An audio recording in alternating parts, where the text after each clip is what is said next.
Hello, everybody, and thank you again very much for coming by another one of our Mergedworlds Dungeons and Dragons story stream today.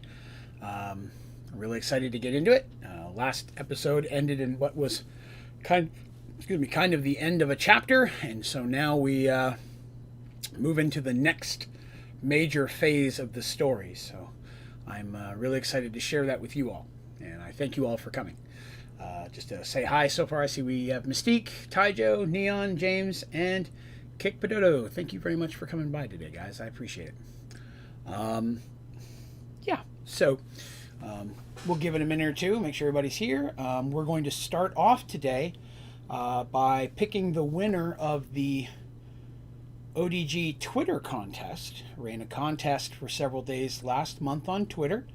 All you had to do is follow my Twitter account, like each contest post, which came out once a day, and retweet that post. And each day you did that, you got your name in the hat for a $50 Steam gift card. So we're going to give that away today at the beginning of this stream. Hello, Grape. Hello, thank you for coming by. So we're going to do that first. The way it's going to work is, again, each day that you participated, your name got in the hat an extra time. So what I've done is I've gone through and got a list of every person who participated and how many days that they followed all the rules and were in and participated the right way. Hello, MT. And then, for example, if somebody was in there, did it 10 days, then they are allotted 10 numbers. And we're going to do basically I've got a Google program that's going to randomly choose a number between 1 and 160. And whichever number is chosen, we'll find what number that is attributed to which person, and then they're going to win the prize. So we're going to start with that. Then we will do just a brief where we left off in the story, which is a little bit more since we kind of hit the end of that chapter there. And then we'll start into the new stuff. So again, I appreciate everybody coming. If you do enjoy yourself today, please be sure to click like or subscribe to the channel if you've not already. So, okay, so let's go ahead right off the bat. I'm going to switch us over to a different display capture. So we'll go to my desktop real quick. So that's my wallpaper. So first thing we're going to do is we are going to pull up this. So this is a list of every person that was in the contest. Then it gives their Twitter handle. Then it gives how many times or how many days they participated, and then the number that's been allotted to them is on the right. So if that number on the right, any of those, if you're, for example, the very first one, James Jury, if it's number 1 through 11, you win. So that's kind of how we're going to do this here. I think it's the fairest way that I could find. I was going to do a spin the wheel option, but there was just so many people on there you couldn't read any of the words on the wheel. So there's just a lot more people in it than I thought were going to. So I appreciate that. So basically we're going to put in 1, and upper limit is 160. Now when I hit generate, it is going to pick a number between 100 and 60, and whatever number that is, we'll match it to the number on the far right hand side of the column, and that who has won a $50 Steam gift card, which I will reach out to you probably later tonight or tomorrow morning to get that to you. But I do want to take a moment just to say thank you to everybody who participated. I'm definitely trying to grow the channel and potentially attract sponsors. And I know having an active and well-followed social media is a very important thing that they look for. So I appreciate everybody who's following me on Twitter. I'm trying to grow it as well. The more I can do that kind of stuff, the better chance I have of eventually being able to do this full-time with you guys. So, all right, for the review, I'm going to click the generate button, and we're going to see who wins. It's very quick. And boop, 81. Number 81 was Taijo Gaming.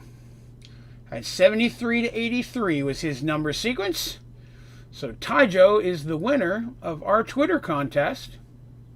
So Taijo, if you're there, awesome. I'll reach out to you here after the stream and such, and we will make arrangements to get you your card. But again, thank you to everyone who participated and followed along. I'm going to try to do contests like this a bit more often with different types of prizes.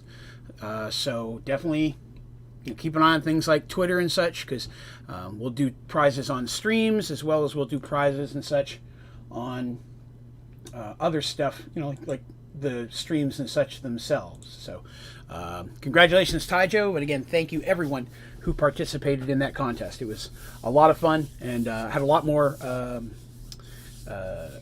people who participated than I thought were going to. So thank you very much for that. Definitely saw a big jump in it that month. So very, very cool. Okay. So now that we've got that out of the way, let's do just a real brief recap. So if you've not been here in the past, our group of heroes are on a world that was recently created.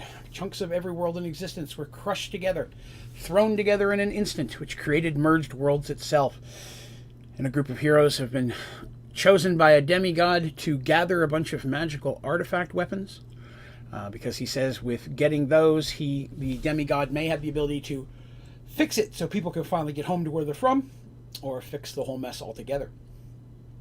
Our heroes searched down those weapons and were involved with a big battle, to which some of them died.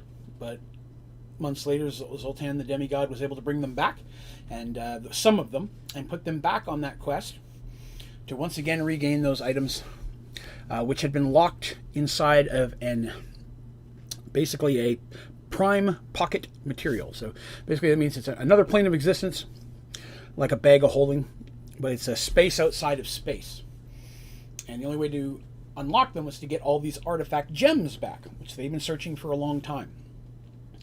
At the end of our last adventure, they succeeded in their trials and tribulations to gather all the stones, and successfully got all of the weapons back, but doing so, they did lose all of the magical stones.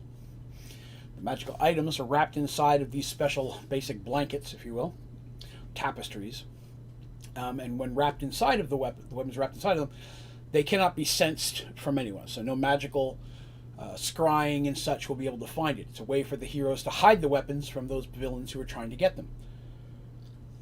But that also means that they can't use them either, which itself is difficult because they are some pretty powerful weapons. And we've not talked about a lot of what they do just because it's not important to the story at this point. But some of those weapons are pretty boss. But they can't use them because once they unwrap them, the bad folks, if you will, or the darkness, Mr. Firemoon, Nylat Firemoon himself, will come looking for them.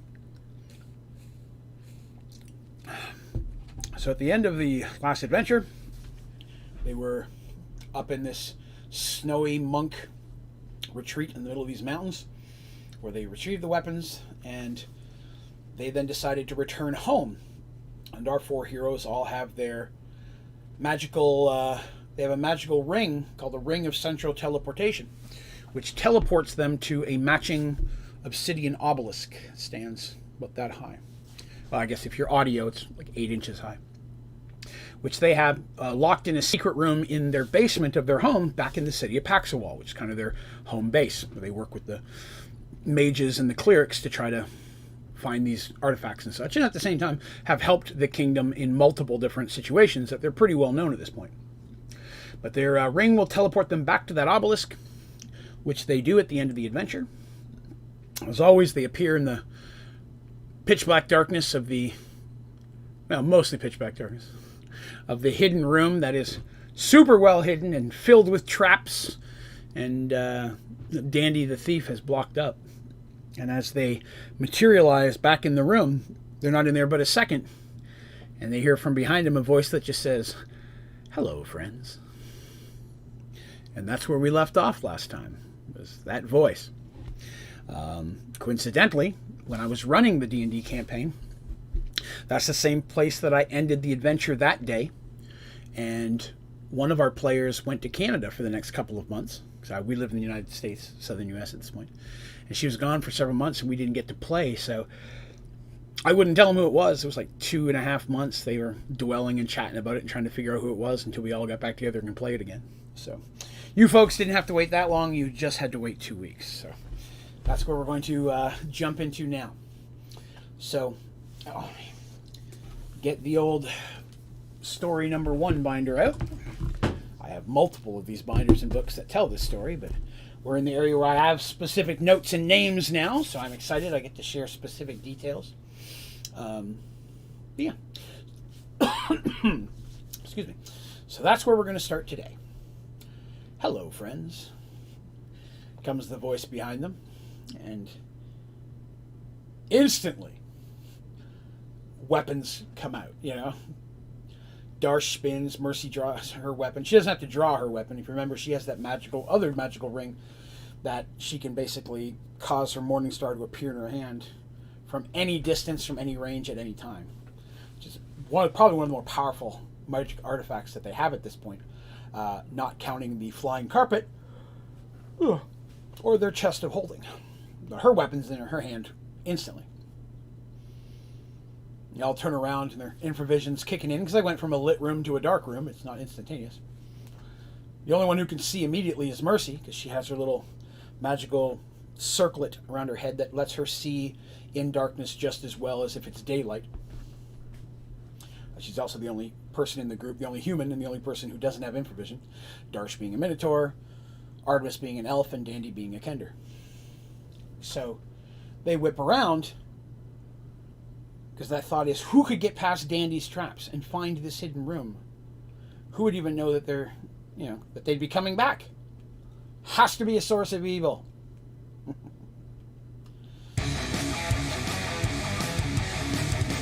Oop, quick notification. Thank you very much, Timmy Toenail, for the follow. Appreciate that. Nice name. I like that. They whip around and sitting on a barrel next to a chest of their hidden loot and treasure, if you will. Some of it, most of it, again, if you remember, is locked inside the temple. The temple also acts as a bank for members of the clergy. So they have a large amount of their wealth there, because they're pretty well off at this point. They're almost low-scale millionaires. And hello, Mr. MRZ. Thanks for coming by. But they turn around, ready to battle, and their weapons slowly lower. Because sitting behind them on a barrel, next to some treasure they keep on hand, is Smalzius Early.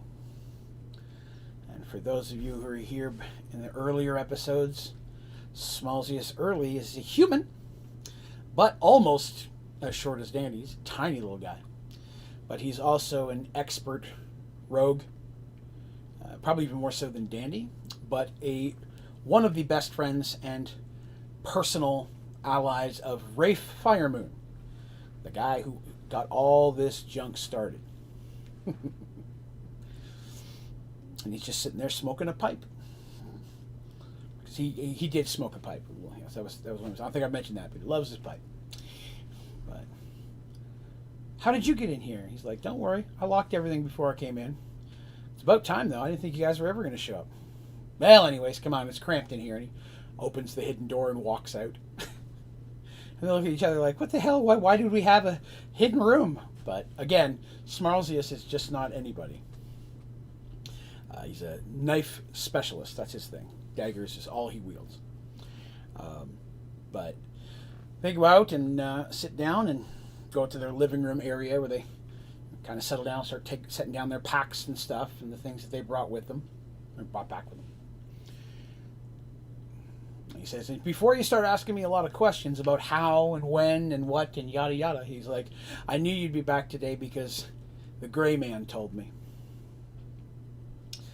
Darsh rolls his eyes and throws his stuff down on the ground. Irritated. Darsh more than anybody else dislikes Zoltan the demigod. Oh, did he now? Said Dandy. He knew when we'd be back? It's like, well, he told me you'd be back sometime in the next few days.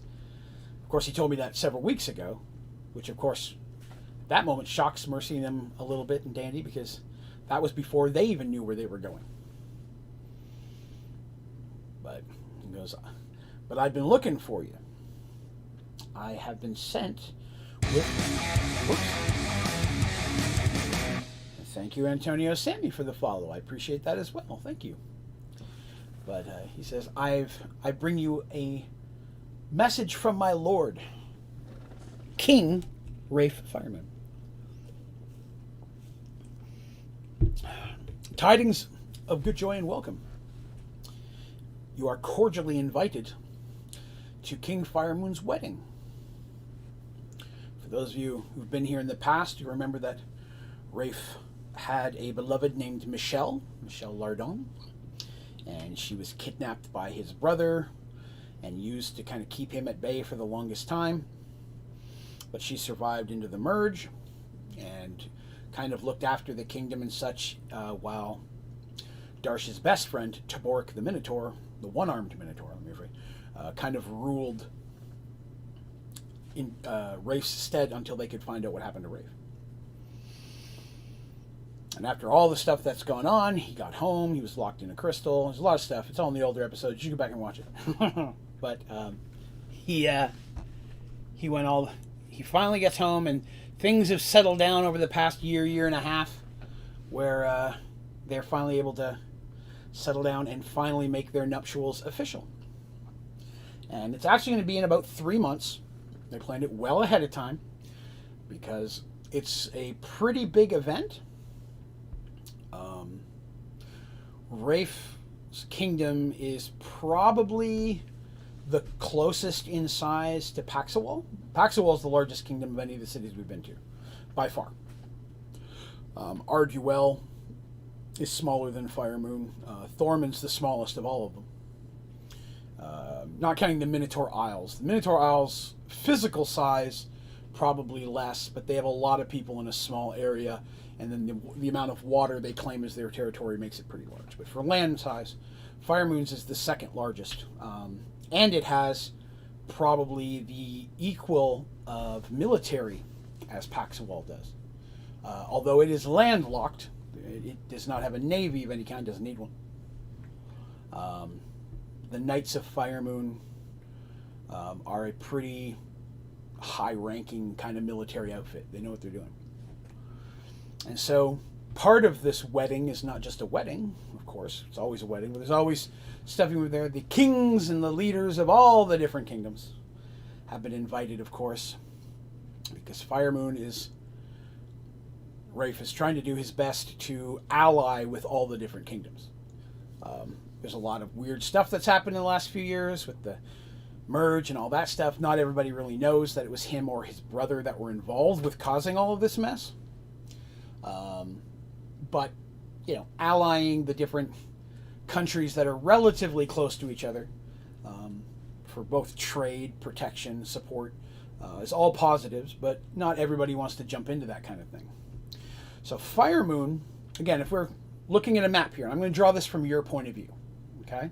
So this is west, this is east, right? So imagine if Paxawal's in the bottom middle, right? Thorman is to the west. There's a mountain range in between. That's where they went over to fight the undead.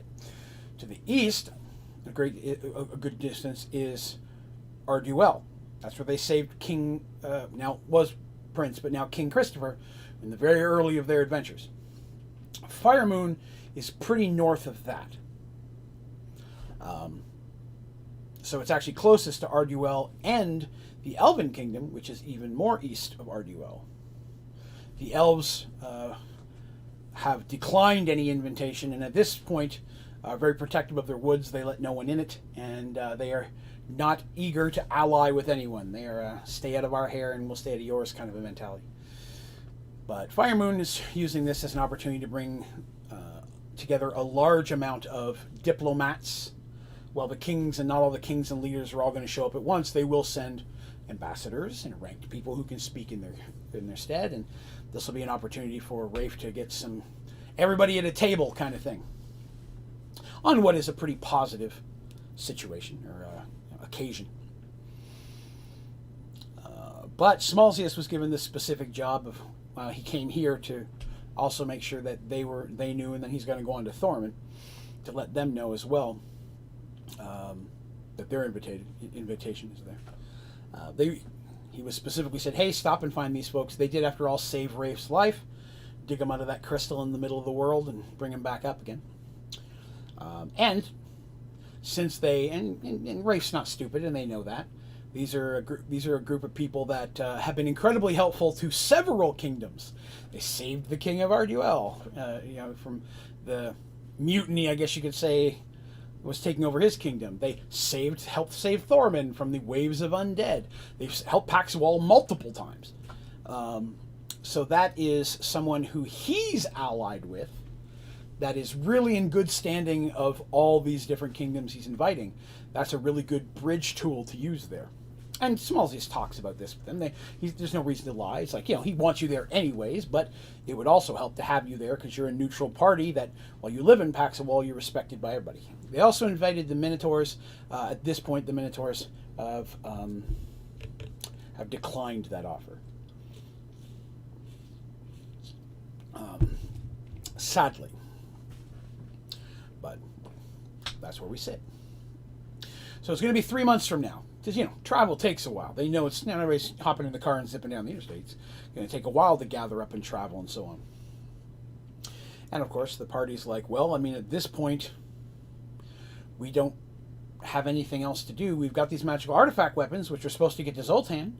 He didn't show up here, so we don't know what we're supposed to do with them. So, I guess, since he's a demigod and kind of pop in anywhere, and he told you to come here, maybe he wants us to go, which we were fine with going anyways, so why not? Plus, it's nice to be traveling for something other than trying to hunt down magical artifacts for the first time in, years, and not be dead. 1 second, I got a little speck on my screen that's driving me crazy. So, they're like, yes, of course we'll come. Excellent. So on and so forth. Where are you registered? Get a gift and things. So, they're like, okay, cool. He's like, that is excellent. I will be sure to tell my lord when I return. But if you'll excuse me, I can't stay long. I've waited for you guys several days to return now, and at this point I need to move on to Thorman and make sure they get their invitation as well. So Smalzius takes his leave, and he's gone. Heroes kind of chat about it for a minute. They're like, yeah, of course, this sounds like a good idea. Zoltan's not here. This will be an opportunity. Rafe is familiar with the magic artifacts, so maybe he has information that'll help us. So they think this is a pretty good deal since they really didn't have any direction at this point. So they decide, of course, they're going to have to start planning for that trip. It's going to take several weeks of travel, if not a month, just to get there. So they're going to have to take some time to see what they can do. And they do their regular stuff. They put up all their stuff. Darsh goes and talks to Molly. Let her know that they're home. Molly's their neighbor who bakes pies, who looks after their stuff while they're gone. And they slide her money for doing so and such. And she makes them pies, and Darsh loves her pies, of course. Oh, never comes back from Molly's house without at least one pie and some type of gravy or berry jam in his beard. Minotaur, big guy. Dandy is going to go and sell off some of the items that they got, because they get certain items and treasure. I don't go into a lot of the details. Maybe they find a golden statue of a unicorn or a ruby that's worth 500 gold pieces, that kind of thing. The kind of treasure you'd find in a D&D campaign. She normally liquidates. That's her job. She'll haggle and she'll go into the different places and she'll get the best deal for it. And then she'll bring the coins back and then either save some of it, put some of it in the chest of holding for travel, or take the rest to the temple and basically have it added to their account. Because nobody's getting into the temple's treasury. It's a fatty. So, yeah.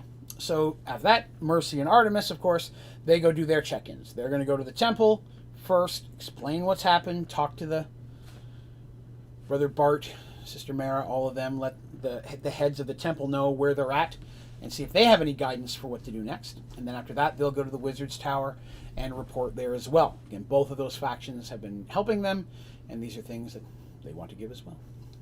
Help back. So, over the next few days, that happens.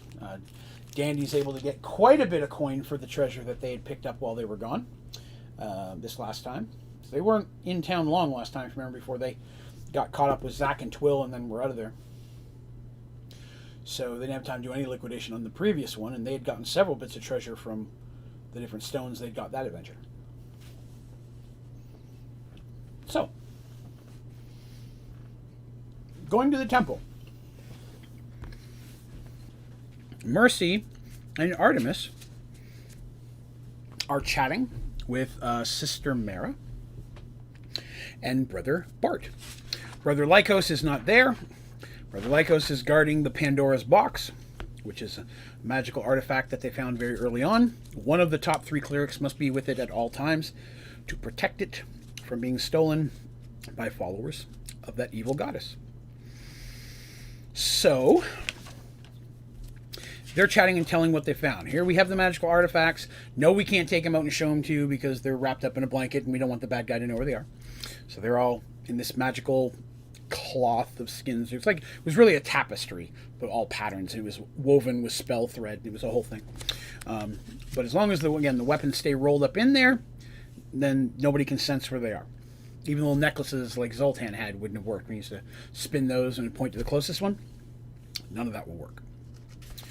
So, yes.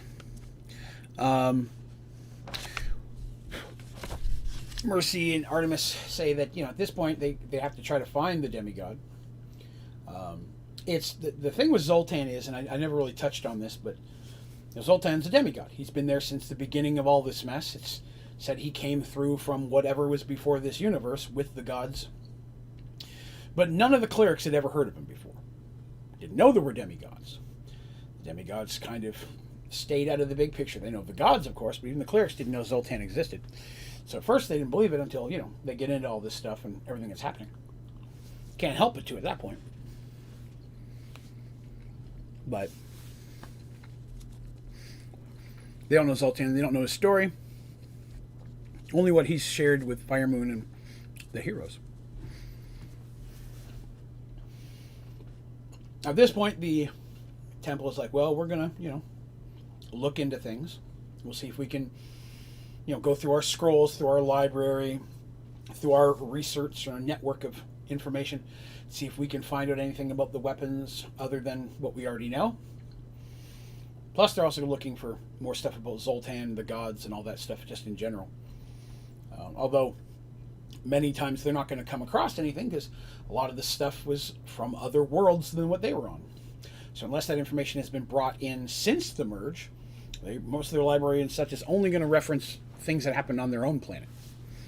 Paxwell's from its own planet versus everybody. Arduel, Thorman, Firemoon, all of them are from different planets. None of the kingdoms that we've talked about are from the same world at all.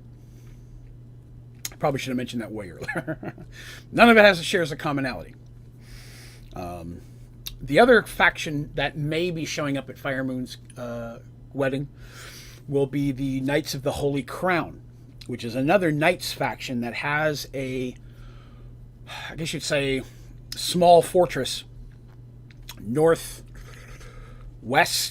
of Arduel and southwest of Firemoon.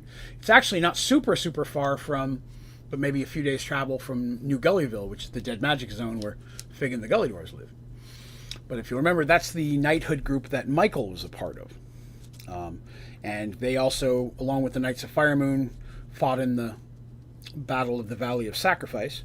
So they have an understanding, or at least a somewhat ally at this point, to relatively militant groups. Makes sense to invite them as well. So, yeah. So, the next literally couple of months go through without any real issue. It's the longest that they've had the opportunity to even really rest and relax and even enjoy some of the benefits of being wealthy.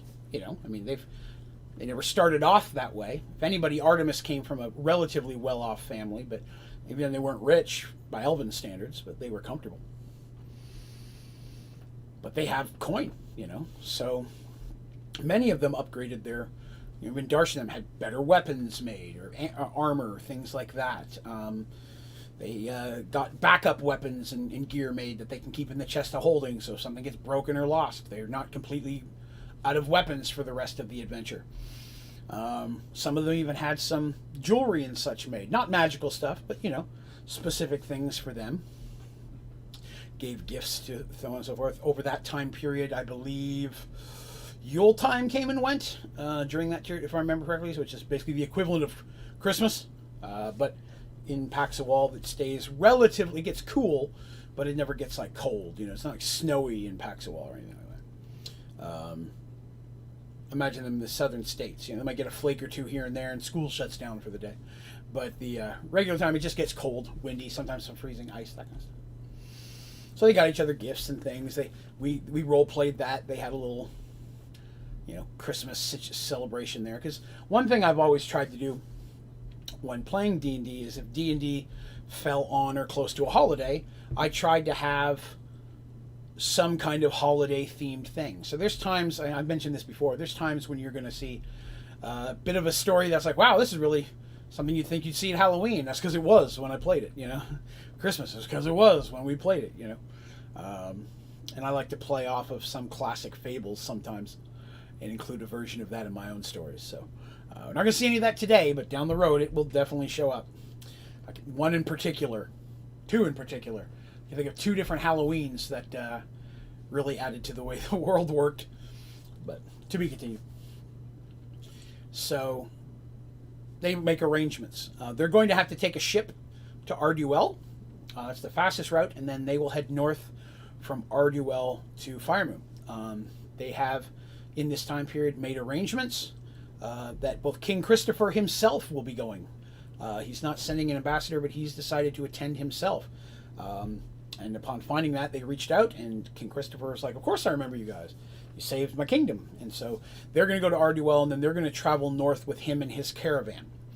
Which, you know, safety in numbers, and Lord knows the king's traveling with a chunk of people. And of course for Paxawal, their delegation, because they don't have a king, remember, they have a council. Two of the council members from the Merchants Guild and one from the Mages Guild is going. Lamia is going. And so is their good friend Tobias, who is the mage that you remember. Tobias has been in many of their adventures at this point. Tobias will be going with them as well. So that's cool. So they get to travel, and then they and the folks in Arduel will be traveling north together. Thorman is going to be taking the same track, but they're actually going to be coming through earlier. They're going to get a head start because they know they have further to travel. So they should already be gone through Arduel before any of our characters get there. And hello, Mount DZ. Thank you for coming by today. Appreciate it.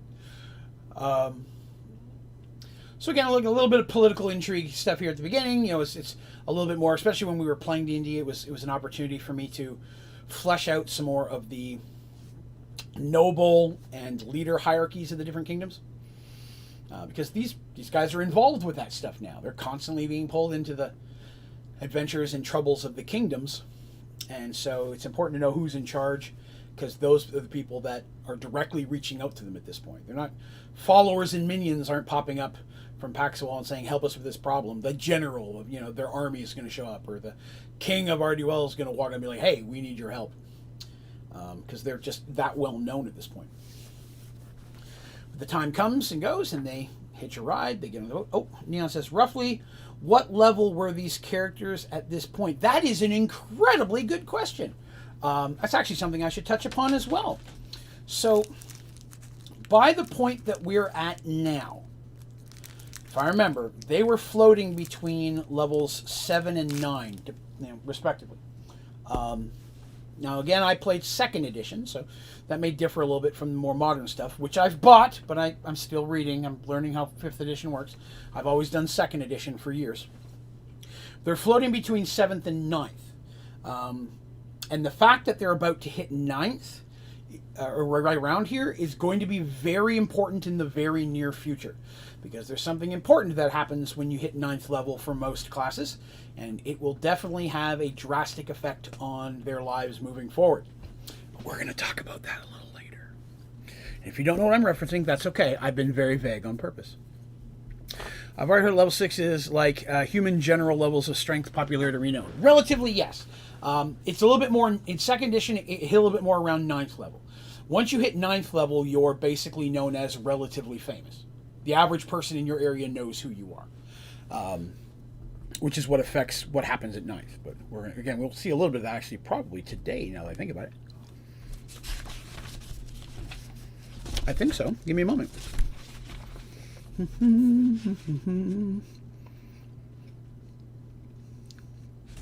Yes. Yes.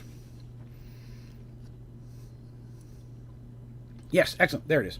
That's what I was looking for. Okay, good. We might get to that today. All right. So, they get there. It's nice to see King Christopher again. They're welcome to stay at the castle. They get really nice fancy rooms, as are the other leaders of Paxawal who are with them, of course. Everybody else is in inns and stuff around the town. They spend a day or two there. Then with the procession of Arduel, they book it out to north towards Firemoon's place. King Christopher is traveling with 200 men, which is a lot. But King Christopher, of all of them, probably has the smallest military. And this is kind of his, like, to show that he's growing. You know what I mean? Because he has.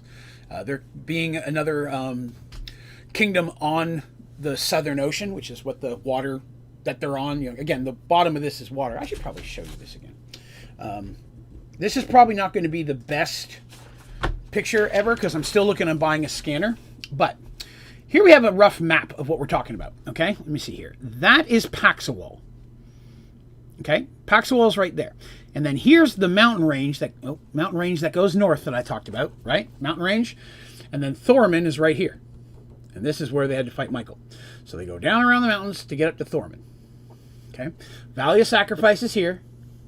That's New Gullyville. That's the undead zone. Don't worry about that right now. Yes. Arduel is actually over here. It's about here. So these woods here, Arduel's right here, and then Firemoon's touches up over here in this area. So I have all the maps of those, but I'd have to hold up like 4 at a time, and that would be heavy stuff. So yes, kind of to show he's that he's still someone of rank, although he's he said not the Thorman's actually smaller kingdom than his, way bigger military, and they have a navy. And Christopher is well behind in the navy area. Pretty good when it comes to like merchant and fishing vessels. Not a lot in the way of navy, because remember, he was a prisoner for a chunk of time before he actually got to come out and be a king, and the wizard who was doing it wasn't really looking at that stuff. So they travel, and it takes again like a week or two traveling north before they finally get to the edge of what is known as Firemoon's lands.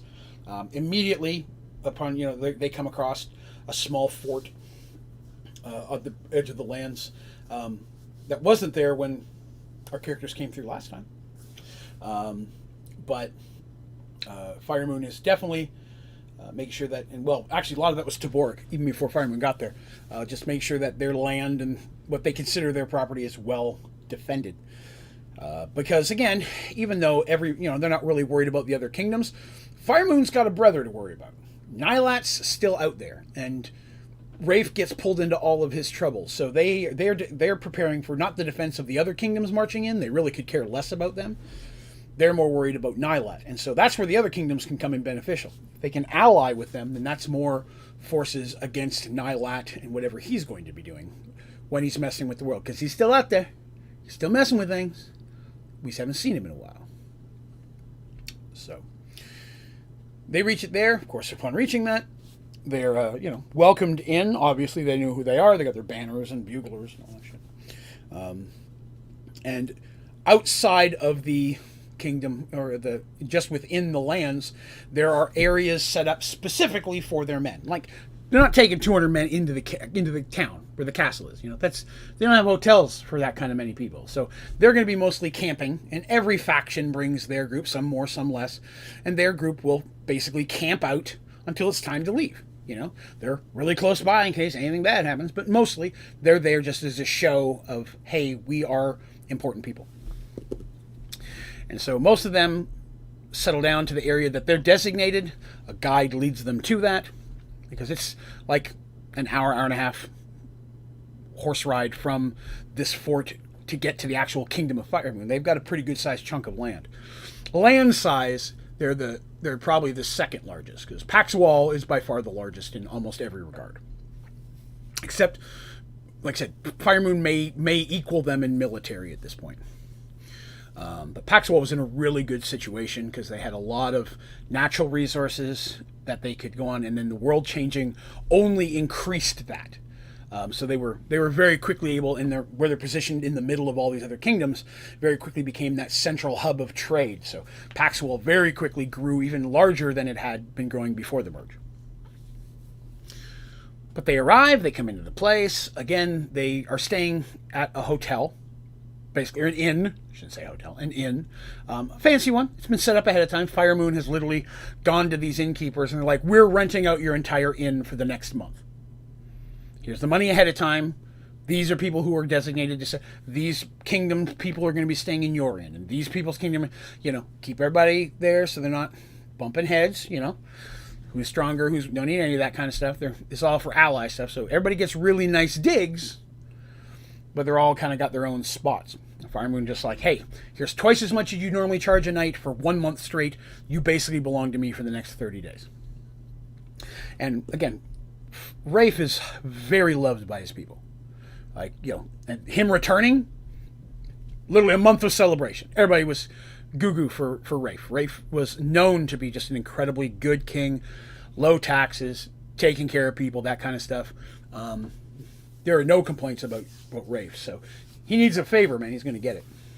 Neon says, it really seems like the spot the Nylat ritual happened would be the center of Mergeworld, save for it being a spherical planet. Well, and again, that's kind of the case. If you'll remember, they went down deep under the Drow when they finally got to that big giant quartz-like crystal that Rafe and Nylat had been locked in, which was their keep. And so you had to get down. It was actually very middle of the worldy, if you think about that. And then chunks of it was all pulled in to that and around. But it's you've tapped on something very interesting I haven't touched on yet, but we'll touch on here in a little bit. But that's good. Remember the statements you just brought up, because that's very interesting. You're going to want to remember that. I like that. Okay.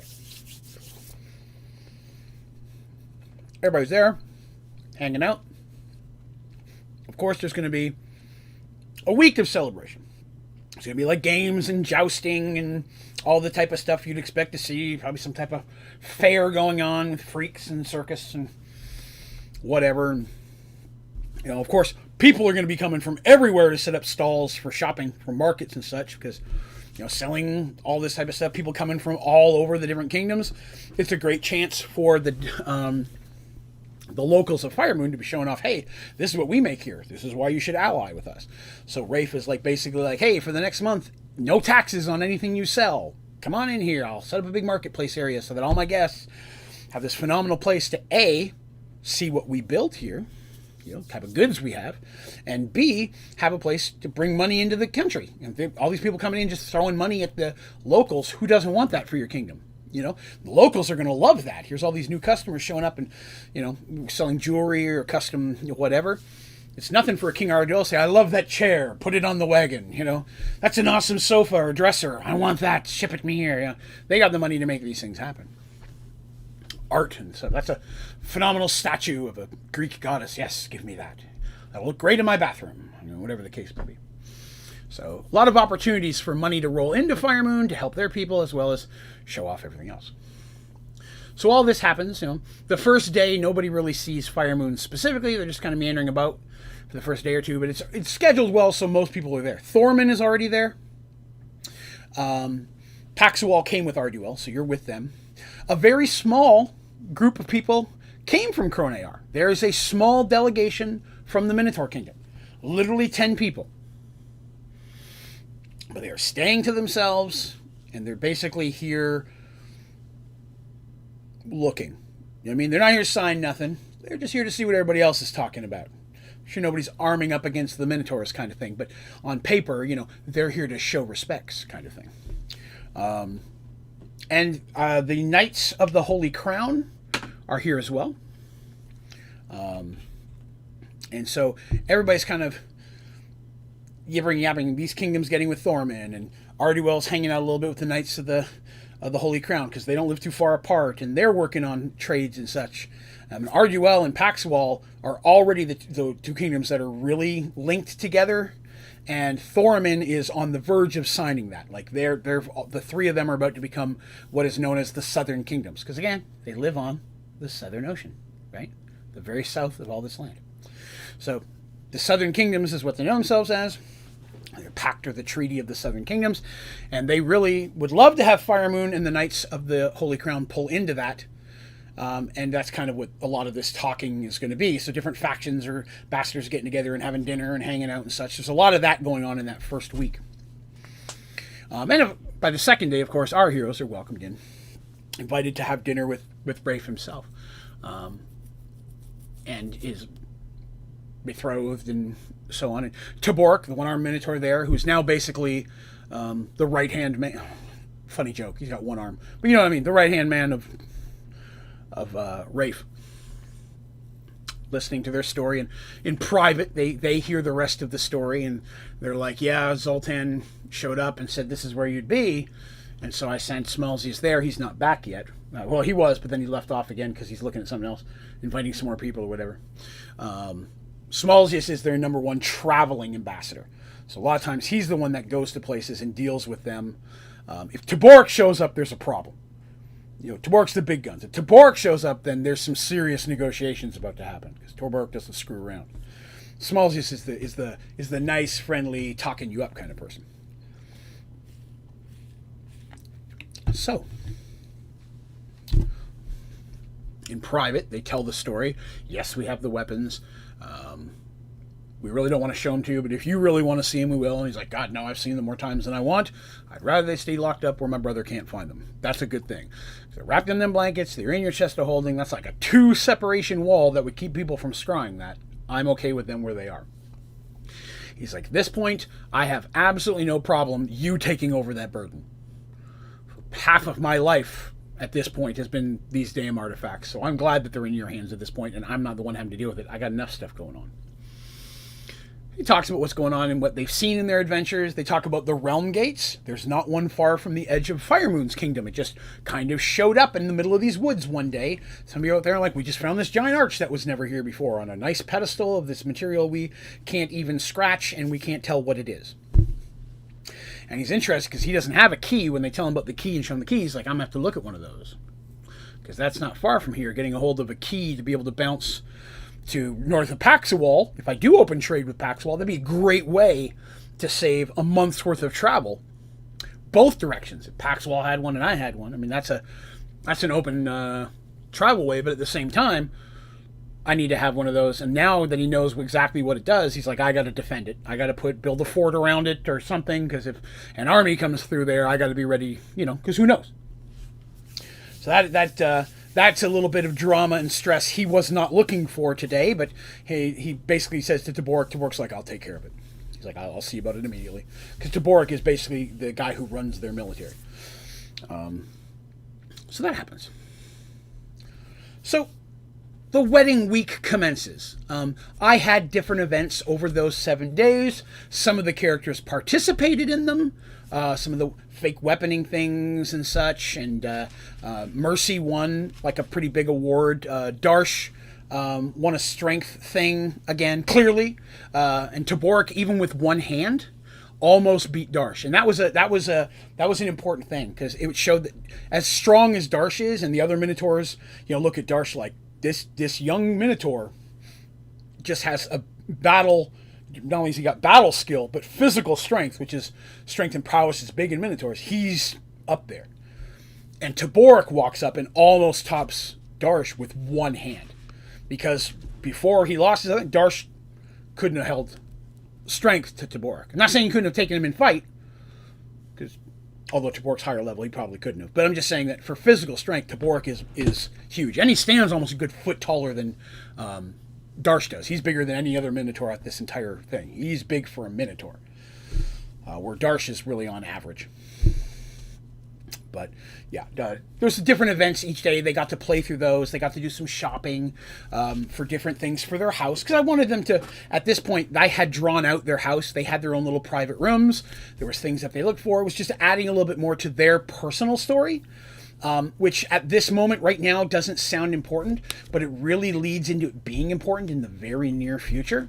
This was the first opportunity for them to say, I own property, and this is what I want to do with it. So that was that. Finally, the big day comes. The wedding goes through. Nylat does not show up. The wedding goes through perfectly fine. Everybody assumed, sorry, there was a hair there. Everybody assumed Nylat was going to show up and ruin the wedding. Trust me, this man's messed this wedding up for years. The wedding went through without a hitch. It was a phenomenal situation. The games and such that Firemoon and Tabork had set up did exactly what they wanted. Camaraderie, the different kingdoms working together in some of these things. Different people would have to work together to earn the prizes or win the different puzzles and things that I'd set up. And it worked to make these groups of people work together and see how much stronger they can be when they're a team, which is really the whole reason he set it up the way he did. So this is going on very well. After the wedding ends, there's going to be another week of fun stuff, games and such. There's no honeymoon. Doesn't work like that. But a week of that big stuff going on. So everybody's going to hang out a week, and then they're basically going to leave. 2 days after the wedding, something happens. And I know I kind of breezed through all that, but a lot of that stuff we did there was just chance for them to role play their characters, but it was nothing that was overwhelmingly story important. So I'm just kind of, they spent a good week having a good time. And they really did. For the first time since the merge, they genuinely got to just enjoy themselves without worry or care. But then things happen. So it's 2 days after the wedding, and our heroes receive a message that Lord Firemoon would like to see them again. And they're like, sure, why not? We love hanging out with Firemoon. We hung out with him just the other day. Let's go see him again. And they come in there, and when they show up, it's not like a meal, but they're actually meeting kind of in the waiting room, in the ready room, or the room where you'd hang out and meet people. It's private den, I should say. And Tabork's already there, and so Smallsius, he's back. Everybody was back by the wedding. He's there. Rodon, the Dwarven Cleric, is there. Everybody's there. And Tabork's like, have a seat. He said, what's going on? We're going to talk about it. We're waiting for the king. Rafe shows up a couple of minutes later.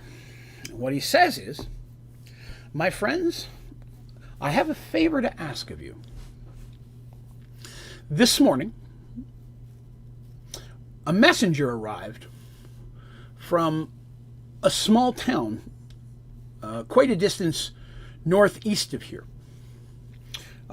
It is a place called Silver's Bay. There's a large lake up there. And there are a couple of different small, medium-sized towns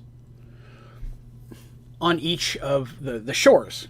And they are okay, but there's a little bit of stress there because there's competition. Because there is a fish in this thing called, basically it's the silverfish, that is very, very tasty. And it's, if I remember correctly, it's like the scales and such were particularly like iridescent. They're very shiny, so the scales and such are dried and used for jewelry and such. That's really, really wanted by even elves. And these fish really only ever live here. So the towns kind of, they have their fishing fleets, and they all live around Silver's Bay. Silver's Bay being one of those three towns. Well, Silver's Bay shows up. They've sent someone here to ask for my help. Turns out that several of their fishing ships have gone missing. Now, I say the lake is big enough, you can't see the other side of it. We're talking like, in the United States, like a Great Lake. It's a large lake. Maybe not quite that big, but it's a big lake. You don't see the other kingdom. You can't see all sides of it. And they've asked for my assistance because the concern is they don't know if it's a third-party threat that's somehow attacking the ships because there's no signs of wreckage and there's no bodies showing up in the water. There's no signs of what's happening to these ships in this very deep lake. Or they don't know if it's one of the other kingdoms is attacking them. And all three of these little cities, if you will, and minor kingdoms, they're not really a kingdom, but they've got their own leaders and such, are all on edge, and Silver's Bay is concerned that it may lead to violence because they're all kind of blaming each other because everybody's losing ships. And he goes, to be honest, ask Silver's Bay, we were the first one to lose a ship. And he goes, my leader, just between you and me, he thought it was this other kingdom and caused some problems. And one of their ships went missing. So they think we didn't hurt Silver Bay's ship, but Silver Bay hurt one of our ships because they thought it was, even though we weren't the ones who did that. So we thought maybe it was the Third Kingdom. Third Kingdom's like, now we just lost a ship. So which one are you guys trying to pull us in? So there's a lot of heat going on there, and they've asked me, because I'm the closest kingdom of power, and I've been working on trade deals with all three of them, because he goes, they're not far from my land, and I'd like to kind of annex them or potentially open trade because, I want the fish too. And they've asked me to come up there and do that. The problem is I'm in the middle of this. I got married 2 days ago. I have a whole mess of leaders of different kingdoms here that are literally negotiating different terms and working out treaties and such. And the people that I trust, small as these work, are involved in all of those, depending on who's chatting with who. And I really can't spare anyone. But I know that I can trust you. Not only can I trust you, I know that you leaving, everybody here is going to view that as a neutral thing. Your friends, everybody, you're going to go up to help me. That makes me look good. I'll be honest, but at the same time, I would take it as a personal favor if you wouldn't mind looking into this for me. You will be going as, of course, yourselves, but with the authority to act on my stead. Because I trust you guys enough that if you get out there and there's a problem and you need to say, okay, Fire Moon's army will come here and take care of this, because that's kind of what you're wielding in the back pocket here. You all three need to calm down and work this out, or he's just going to come in and take over all three of you and settle it his way. You don't want that. I'm giving you that type of authority to speak on my behalf. So I'm basically dubbing you temporary ambassadors, if you will. If you would mind doing this, I would be greatly appreciative. And of course, he's already, even before this conversation, said he's going to do everything to help them figure out what they're looking for and where they're looking to do and things of that nature, and help with the artifact weapons. So they know that he's going to help any way he can. And they're like, yeah, why not? We're having a good time here, but we've had a good time. Darsh is itching to hit something. So, why not, right? So, yeah, we'd be happy to do that for you. It's a few days from here, travel, casually. We'll head back with the Silver's Bay representative and the few people he has with him. He didn't come up here by himself. He got 4 or 5 people. He goes, we'll go back with the kind of pomp and ceremony of we are here representing Fire Moon to try to figure out what's going on. And either calm them all down and see if I can step in and figure out, or we, the characters, can step in and figure out what's actually happening. He goes, because if there is a problem where one of these kingdoms is being harsh, I may have to come in and kind of slap them back into place. Or if it's not them, it's something third party, like my brother, because he always worries everything's his brother. I may need to come in there and deal with that. So if you wouldn't mind. So they spend that night there, Fire Moon sees to any supplies they need, all the regular stuff, food, drinks, a barrel of pickled fish. Never go anywhere without a barrel of pickled fish in your chest of holding. Remember that. You never know how often a barrel of pickled fish can come in. The 3 things I recommend every character get, if you can carry it, is a barrel of pickled fish, hammer and pittance, which, if you know what that is, it's the long nails that you use for mountain climbing, and chalk. Those are the 3 most important things that any adventurer could ever have. The pickled fish, if you can carry it. Chalk, because every dungeon master loves to make mazes and dungeons and put you in places. Chalk is great for marking where you've been. And a hammer and piton, even if you're not mountain climbing, it is overwhelmingly helpful to take one of them huge metal spikes, stick it in the ground behind a door, and hammer that down, and people are not pushing that door open. Or using it to hold the door open. It is very useful in those situations, and myself and my players have used them that way many times. If you play D&D, those are the things I recommend you always get. No matter what class you are. Hammer and pittance. Even a wizard can use a hammer and a nail, All right. They're given all the supplies they need. They are, after all, representing Fire Moon. They don't have to pay any of their own money. They're provided. They already had horses, but they were riding Arduel's horses. Because remember, they brought a boat over, so they didn't bring their horses. So they've got a flying carpet, but they're hanging out with the Silver's Bay people, so they can't all fit on the carpet. So Fire Moon provides them horses, and they travel up to Silver's Bay, which of the lake is the closest one to Fire Moon, and it's kind of on the southwestern side of the lake, which is where they're going, because they're going northeast. That's where they're going to hit it. So they travel up there, and they get to Silver's Bay, where they speak to the mayor of Silver's Bay. All three of these towns were on the edge of a lake on the worlds that they lived on before the merge. All three of them were from different worlds. All three of them came out of the merge living next to a new lake with these silverfish that none of them had ever seen before, but very quickly learned that they are incredibly delicious. Their bones can be used for certain things, but the scales specifically are very, very tough, but they're very, very like rainbow coloring, like a silvery rainbow reflecting in the light. So I need to make really good decorations and jewelry and such, but can even be used in some layers of armor, not like as armor, it's not like you walk around fish scale armor, but underneath of like a leather armor or cloth armor can add an extra level of protection that's very, very light and airy, like a chainmail, but not as heavy. So the characters at some point do look into getting some fish scale chainmail, which is, I gave it the same armor rating as chainmail, but it has to be custom made for you. And so they do work on some of that while they're here, to see if they can get that. Darsh is the only one that doesn't. Darsh does not like chainmail or anything like chainmail. You do not want to wear that many linking, hooky things when your body's covered in hair. That's just uncomfortable. I don't know. Anytime I see a Minotaur in chainmail, I'm like, what are you thinking? The snagging and pulling has to be horrendous all of the time. I'm just saying. So the mayor explains what they're going on. He says that the other two kingdoms, just in the last few days, while their delegation had gone to Firemoon, it's escalated, and there have been a few minor skirmishes, mostly not of the town's militias, but of just people who live along the lake and such. Because some of the boats that are going missing are just family boats. Like I'm a fisherman going out on his own boat for the day. That's what a lot of the people here, that all the way along the lake, I mean, not touching each other, but throughout the lake's edge, except for in the north western corner where it's a bit mountainous along the edge of the lake. It's kind of where there's little waterfalls, streams come down there. That's the only section where you really can't live just because of the build, the terrain. But all the rest around it, they're like small, even these three towns, just little tiny villages or hamlets of 4 or 5 houses and such. And even though they have farming and all the regular stuff around there as well, there's a lot of people who fish. So throughout the day, you can get on the boat, you're out in the lake, you'll come across multiple other ships flying the flag of one of the 3 towns.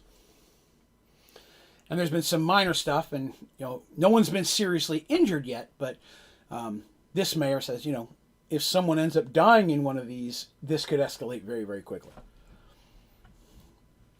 So they ask some basic questions. How long has this been going on? When did it start? And very intelligently, they asked very quickly, in what section of the lake are these boats going missing? And he's like, well, primarily in the middle. Like it's literally centrally located, to the point that people are concerned they're staying more to the edges, where you still find the silverfish. But the silverfish, and when I say the silverfish, I need to stress that some of these things are like catfish size. Like they're big fish. So the scales can be like dollar coins or gold coins size scales. They go large along the banks and stuff. You can get small ones, and the small ones taste better, but the large ones have better scales, and the scales are worth a lot of money. Even the large ones taste good, but the younger ones are tasting delicious, phenomenal. So a lot of people are having to fish around the edges because now people are concerned with going into the deeper water. And because it's such a deep lake, no one's swam to the bottom of it. It's that deep. If a ship is sunk out there, because even in a storm, a ship can disappear anyways. There's no way to go down and look for it. You could try to use magical stuff, but there's no lot of wizards living around here. There's not, they don't really have the money to send to a mage tower and pay someone to come down here and cast water breathing and go down and look. I mean, that's never been that important. And right now, it's about to go to blows, so that's not getting anywhere close to that. So the heroes are like, okay, centrally. Well, right off the bat, we're going to need a boat. Because we definitely want to go out there ourselves. We're also going to want to go around and we're going to want to talk to the other 2 towns. Because even before we do any serious investigating, we need to make sure this doesn't come to blows. And we let everybody know we're here as a neutral party investigating it for Firemoon. Because Firemoon has a lot of military. These people do not want to make him mad. They all want to trade with Firemoon. He's the biggest city. He's really the only city in the area. So for them to trade even to Arduel or Paxawal, selling to Firemoon so he can then sell them to wherever he wants. They want that business. So none of the towns are going to screw with their Firemoon. So that's exactly what happens. They go around and talk to the mayor or counselor or chancellor, whatever they use at that town. Because I had a different name for each one. One had a chancellor, one had the high cleric or something like that. He wasn't really a cleric, and then one was like the mayor. They go to each town and they're like, "Hey, we're here from Firemoon. We need you guys to cool the aggression.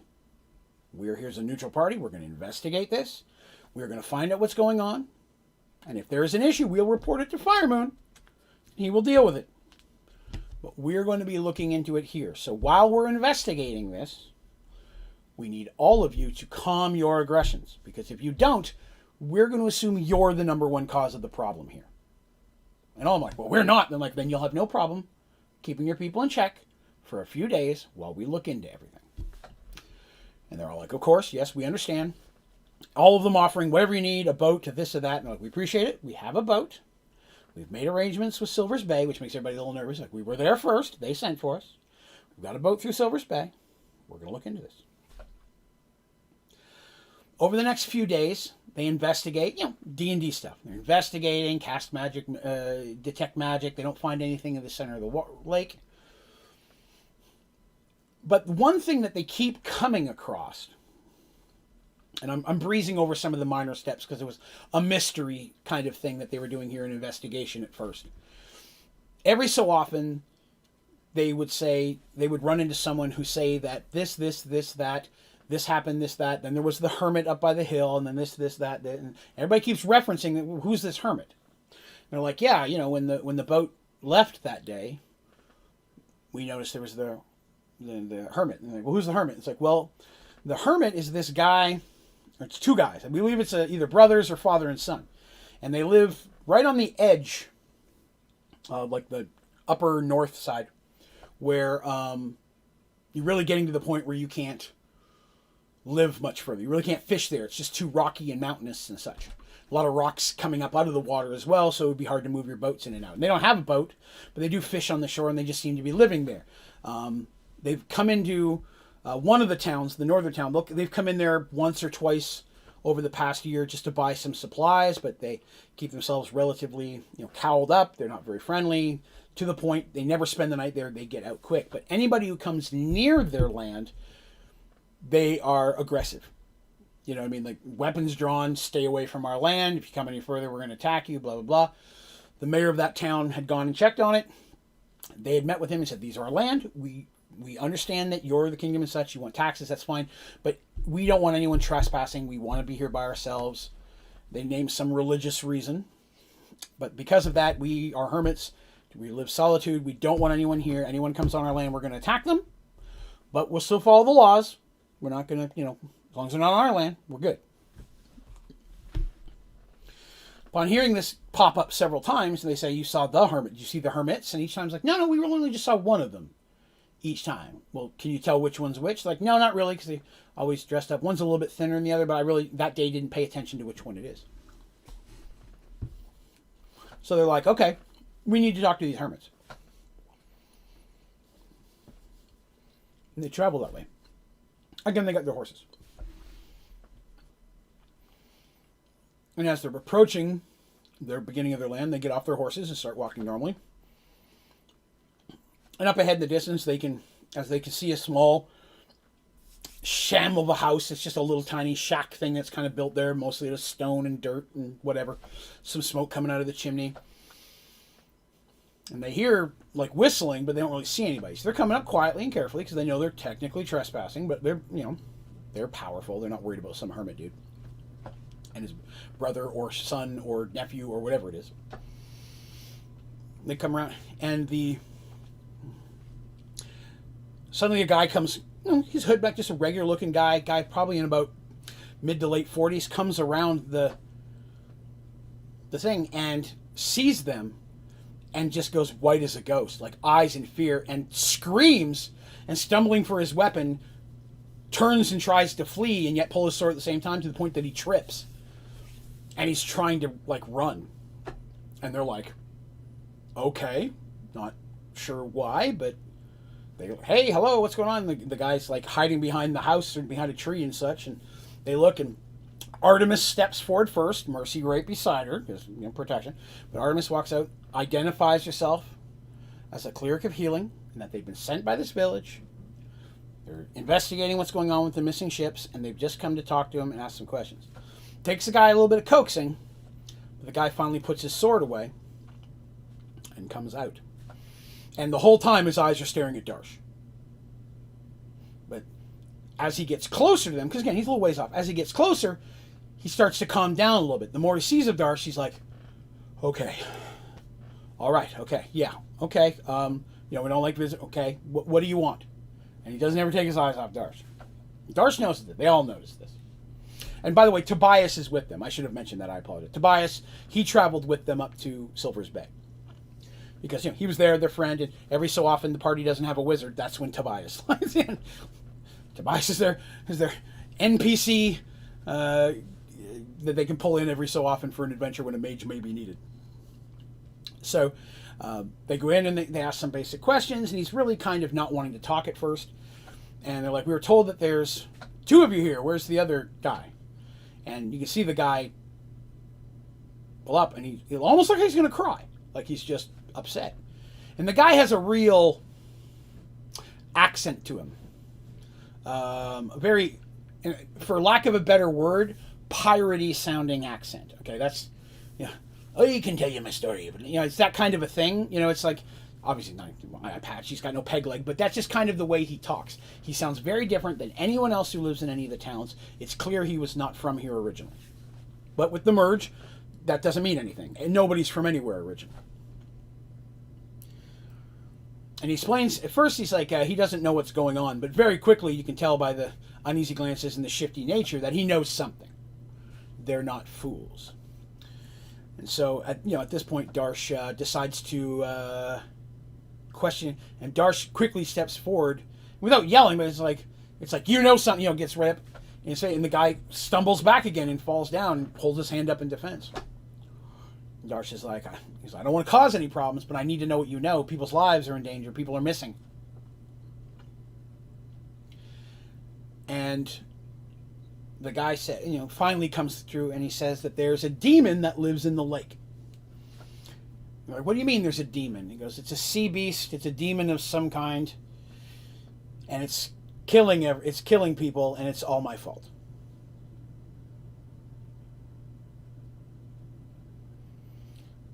And they're like, explain. What do you mean it's your fault? Did you summon the demon? He goes, no, it wasn't I who summoned the demon. And that's when he tells his story. And I think I got his name here. His name's Cullen. And he says, Cullen, he goes, he was a sailor just like his father and his father before him. But times got tough, and I turned to a life of piracy. I'm nowhere near here. He goes, I'm not proud of it, but times were tough, and I fell in with a lot of pirates and sailed the seas and with them, and things were good for a long time. Always wanted by legitimate kingdoms and things, and navies searching for their ship, but overall, life was good. We had plenty of wine and wenches and all this that pirates talk about. And I normally, when I'm playing, I talk in the accents, but I'm not gonna make you guys hear that. I'm not gonna do that to you. When I'm doing NPCs, I try to do different voices and accents for them. But he proceeds to tell his story, and he's like, after years of being on the sea, and he had a wife and kids on an island or something somewhere. He had a big family. He stopped by every few months and gave money and coins. And he said, then one day there was a new ship sailing the seas, a large ship. The ship was a red color, almost like blood. It was large. It was fast, and it started preying on the different kingdoms and such that bordered the ocean of their world that they were on, and there never was anyone left alive. It was much more brutal. There was no picking, to the point that they would even pillage other pirates. The ship was just going around terrorizing, and and any ships that were sent out to get it never returned, kind of a thing. It was one day, he goes, sailing on our ship, we were set upon by the blood vessel. Blood vessel. Didn't mean that, just thought about that. That's funny. Blood vessel. Blood-colored vessel, we'll say that. And we couldn't escape it, and it overtake us. And a battle ensued, but it didn't take long, and our ship was taken. And most of my crew was... he wasn't the head pirate, he was just a crewman. But most of the crew were slain. And only a few of us survived, and we were given a choice. We could serve on that crew, or be thrown into the sea. He's like, I'm not an idiot. He's like, I didn't want to die, so yeah, I signed on. And Captain Chen is his name. He goes, if there was ever a man born with a black heart, it was Captain Chen. Soulless man who spoke in a language we didn't know most of the time. He spoke in language they didn't understand, as well as the common tongue. Not just the pirate captain himself, but a practicer of the dark arts. It didn't take much to piss him off. You know, one day you're there, the next day you're being strung out or tortured or thrown overboard. He said, I served under him for 3 years. And by the end of that 3 years, I was one of the longest people that had managed to stay by just staying out of his way and doing what I was told. Had survived that long. Most of the people that were there before me were gone by this point, either lost in battles or thrown away. Sometimes people would just go gone in the middle of the night. You wake up and you're like, oh, we're missing a crewman again, and we'd attack a ship and take some more on. People would just go away. No signs of what happened to them. But you didn't cross Captain Chen or his first mate. This is where the fun part comes in. And I said you won't talk in the accent and then do. It's great and shows how much you... I didn't realize I'd slipped into it. Usually it's much more. It's like, and let me tell you a tale. I was but a lad when this happened, and it was, that kind of a thing. I get into it a lot more. But it was, he goes, his first mate was an all-black minotaur named Bacchus.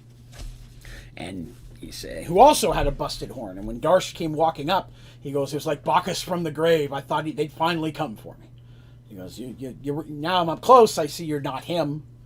You're definitely younger than Bacchus. Bacchus had way more scars and stuff all over him. Darsh has got a few respectable scars. He's a warrior, of course. But, he wasn't all scarred up like Bacchus was. Bacchus had a hook arm, too. He had like a hook on one end. It was like a trident-looking thing. But with 2 forks, not 3. So it wasn't a trident. I guess that'd be a bident. Yeah, we'll go with that. So he has like big old barbecue fork on the end of his hand. And he's like, you didn't cross either. And Bacchus was just as savage as the captain. The only person that didn't seem to completely fear the captain, but clearly respected the captain and didn't give him no shit either. Well, as this cycle continues, we had captured a ship. And on that ship, several men, again, were brought on and accepted the crew. And one of them was a young lad named Tommy. Tommy was probably no more than 16 years old. Was a cabin boy on the ship that he was on. But he survived into the battle. They found him knocked unconscious during the battle, and they drug him aboard, and he lived. And everybody liked Tommy. Like, Tommy was a good kid. Like, even in this horrible situation and in fear of the captain in the situation, yeah, he had a angelic voice and would sing for us and such, and always had a smile and things. And Tommy was a good kid, and everybody liked Tommy. He goes, but from the beginning, the captain didn't.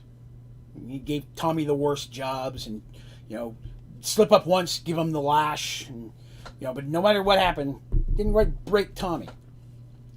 And Tommy kind of became the symbol of the crew at that point. Not like, more like almost like a mascot. Like, hey, what's up, Tommy? They cheered up and they would do their thing. Well, one night, there was, a scream that woke up a lot of the crewmen. They come running over. There were already some that were already awake or were running the ship at night. You just don't all go to bed at the same time. And this guy, he goes, I was one of the ones aboard, and I heard this scream. Immediately drew my weapon, as did the men with me, and we went charging in. And we found the captain there, and he'd run Tommy through. We don't know why. He was just standing there with his blade through his chest, blood all up and down the captain's arm. And just like he hacked in there. He goes, and I was kind of the breaking point. Several of the men with me just drew their weapons and kept going and attacked the captain. And I found myself doing the same. And then more men came up. Some of them saw what was going on and they joined in. Some tried to stop it. And suddenly it was a mutiny. Bacchus arose from the ship and tried to quell it, swinging his mighty two-handed sword. But they were just, at that point, it had grown into a fever. It was kind of like the dam broke and people just attacked. And both the first mate, several of the men that defended him, and the captain were butchered. And oddly enough, the captain didn't really fight back. He just cursed us the whole time. He goes, and that's where the problem came in. Because he did exactly curse us. Every damn one of us. Swore that mutiny we'd be hunted for our mutinous behavior. And that killing him was not the end. We'd all feel pain and sorrow and loss, and I had a little poem that I'd written out, or not a poem but a phrase. I apologize, I couldn't find that, but I had a curse that was yelled at them. Basically, it's like for your mutinous behavior, you'll lose everything you care about as well. We didn't think much of it. We threw the captain, the first mates, chopped up bodies overboard, and the people that were such, and decided to try to. The conversation was, well, do we continue pirating? There's a lot of people afraid of this boat now. Pretty popular pirates. Some people we just want to get off this ship. So it was determined that those who wanted to go would leave at the next port. We'd take on whoever we wanted. The people who wanted to stay, continue pirating as if the captain was still there. Keep that fear going, but without them having to feel it. Let everybody else feel it. And so I was torn. Didn't know what I was going to do. But we started heading towards the closest port. And that night I began to hear the screams. And again, charging, I was in bed that time. I came charging up aboard, and there he was. The captain's gruesome, just floating along, slashing and killing everyone close to him. He was glowing with like a reddish aura all over him, and he just literally using his hands to rip throats, and the other hand was a sword. And laughing, repeating the curse that he said, and many people jumped into the water. I and my friend Mort, he had a friend named Mort, I don't know why Mort, Gauntlet or something. Me and me mate Mort jumped in one of the rowboats and cut the ropes. Whoom, dropped straight down and hit the water harsh, but enough that we didn't sink. Began rowing away as quickly. A few of the others we managed to grab on and pull in as well. As we sailed away, the 7 of us, rowing away from the boat as fast as we could, we heard just the screams finally die out, and then laughter. And then the boat turned and started heading home. So this time, the carriers go, what do you mean home? Well, there's these islands that the captain used to dock at, if you will. Group of 4 of them, but it was the southern one that he liked the most, the largest. They were all within sight of each other, pretty close. The water was deep around them, and it was kind of treacherous and quite a distance from any land to get there. It was kind of where we would post up. We had shacks there, live on the shore kind of stuff, the fruit, water. That's where the captain kind of made his little base of operations when we were on the ship. And the ship just turned towards that. He goes, and we just rode for our lives. Any moment waiting for the ship to just come back and see, but it never did. So we all managed to make it home. We got back to our families who hadn't seen us in years, thought we were dead by this point. Most of us swore off the sea, never set foot in a boat again. because we knew he was still out there. Well, over the next year, the curse started to come true. Accidents started happening around us. People that we knew, people that we loved, family members, friends, associates, business partners, employers, employees. Strange accidents. People were dying painful and grisly ways. He goes, by the end of the first year, my wife was dead, as were both my daughters. All that was left was me and my son. All this is pre-merge, I should clarify. He goes, and the worst part was that no matter where I was or what I was doing, I always knew exactly which direction those islands were, and if I looked, I could hear laughter. I could always knew where those islands were. I could feel it pulling me back. Finally, most of us stopped being near people. We kind of got away from each other because everybody we knew was dying. But soon I started hearing reports that the others had dying off, and without really seeking out people and asking, drawing attention to myself, I didn't know if I was the only one left, so my boy and I decided to flee. Go further inland, get further away from the water. By this point, we were already a ways away from it, but we need to go further. And they left that city. That night, the merge happened. And they found themselves waking up on the shore of water. They've been trying to get away from the water, and they wake up on the shore of water. Not sure what's happening. They were near there was another small town. They went in there, and people didn't know what was going on as well. And he goes, oh, hello, Christina. Thank you for coming by. And he goes, and the worst part was, even in that village, if I turned and looked at the water, I knew exactly where those islands were, and I could still hear that laughter. So we came here, and after a while of loneliness, I started to make friends with some of my neighbors. Maybe trade some goods. My boy can whittle, and he makes toys, and he sold them to the other kids and such. Everybody we've dealt with, the boats that they've been on have gone missing. Those are the boats that are gone. People that we've dealt with in any way whatsoever. He goes, and then just a couple of nights ago, I heard a scream. Loud noise. Huge splash. Woke from my bed with my sword, ran out, and I could see a huge silhouette, lumpy and stuff, in the water because it's foggy. It was nighttime, starlight, but still pretty bright. Could make whatever it was large, and I saw two glowing eyes. And I heard my boy scream, and then they went under the water. He's all I have left. He's all I had left in the world. And now that he's gone, claimed by this whatever demons in the water, I'm the last remaining crewman of the ship. The captain will be coming for me next.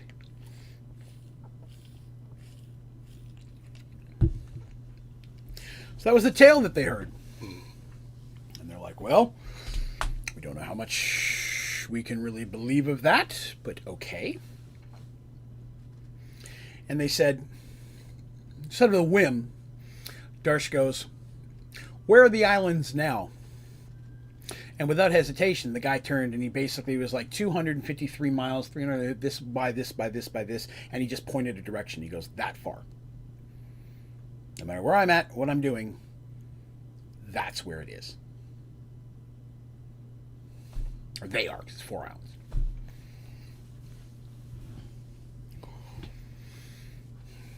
He goes, I haven't seen my boy's body. I'm assuming he's drowned out there with everyone else.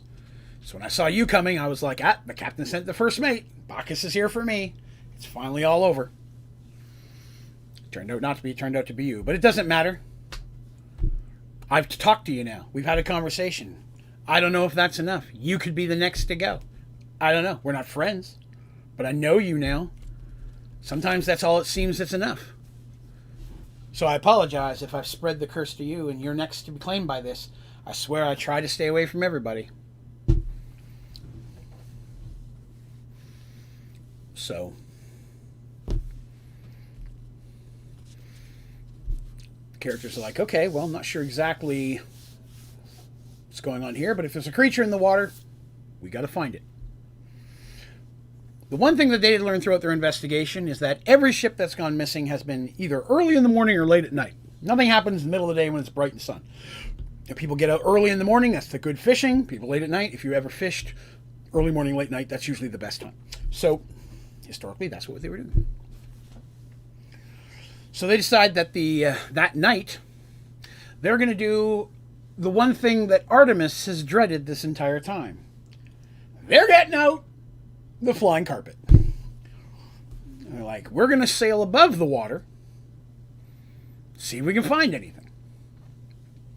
And they decide to start looking in that rocky area nobody can live first, because, you know, that's what you'd think, right?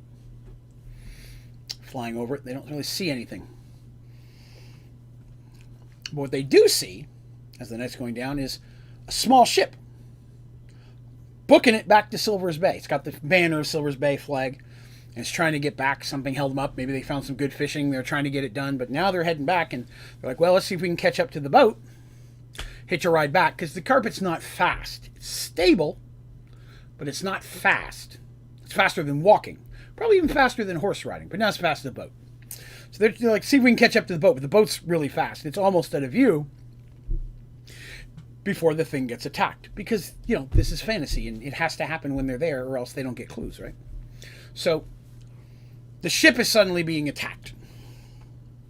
You hear people screaming. It's barely in the distance, and the light's down low enough that they can hardly see. Lots of starlight, so infravision's not that good, because infravision will be messed up by good lighting. The only one who can see decently is Mercy, with her little band of thing. But she also has the weakest eyes of everybody, because everybody else has more advanced vision. Even Darsh. Darsh has the lowest, Dandy the second lowest, but Artemis' vision is awesome. She's not wearing the tiara. So Mercy, all she can see is what looks like, ready for it, you all expected it, big tentacles coming up, wrapping around the ship. People trying to stab at it, and starts pulling them down. Well, in their adventures, Darsh had found a ring of water breathing. It was the one thing that Dandy had a ring of water breathing. It's the one ring that she had. Because, you know, rings, D&D, very common.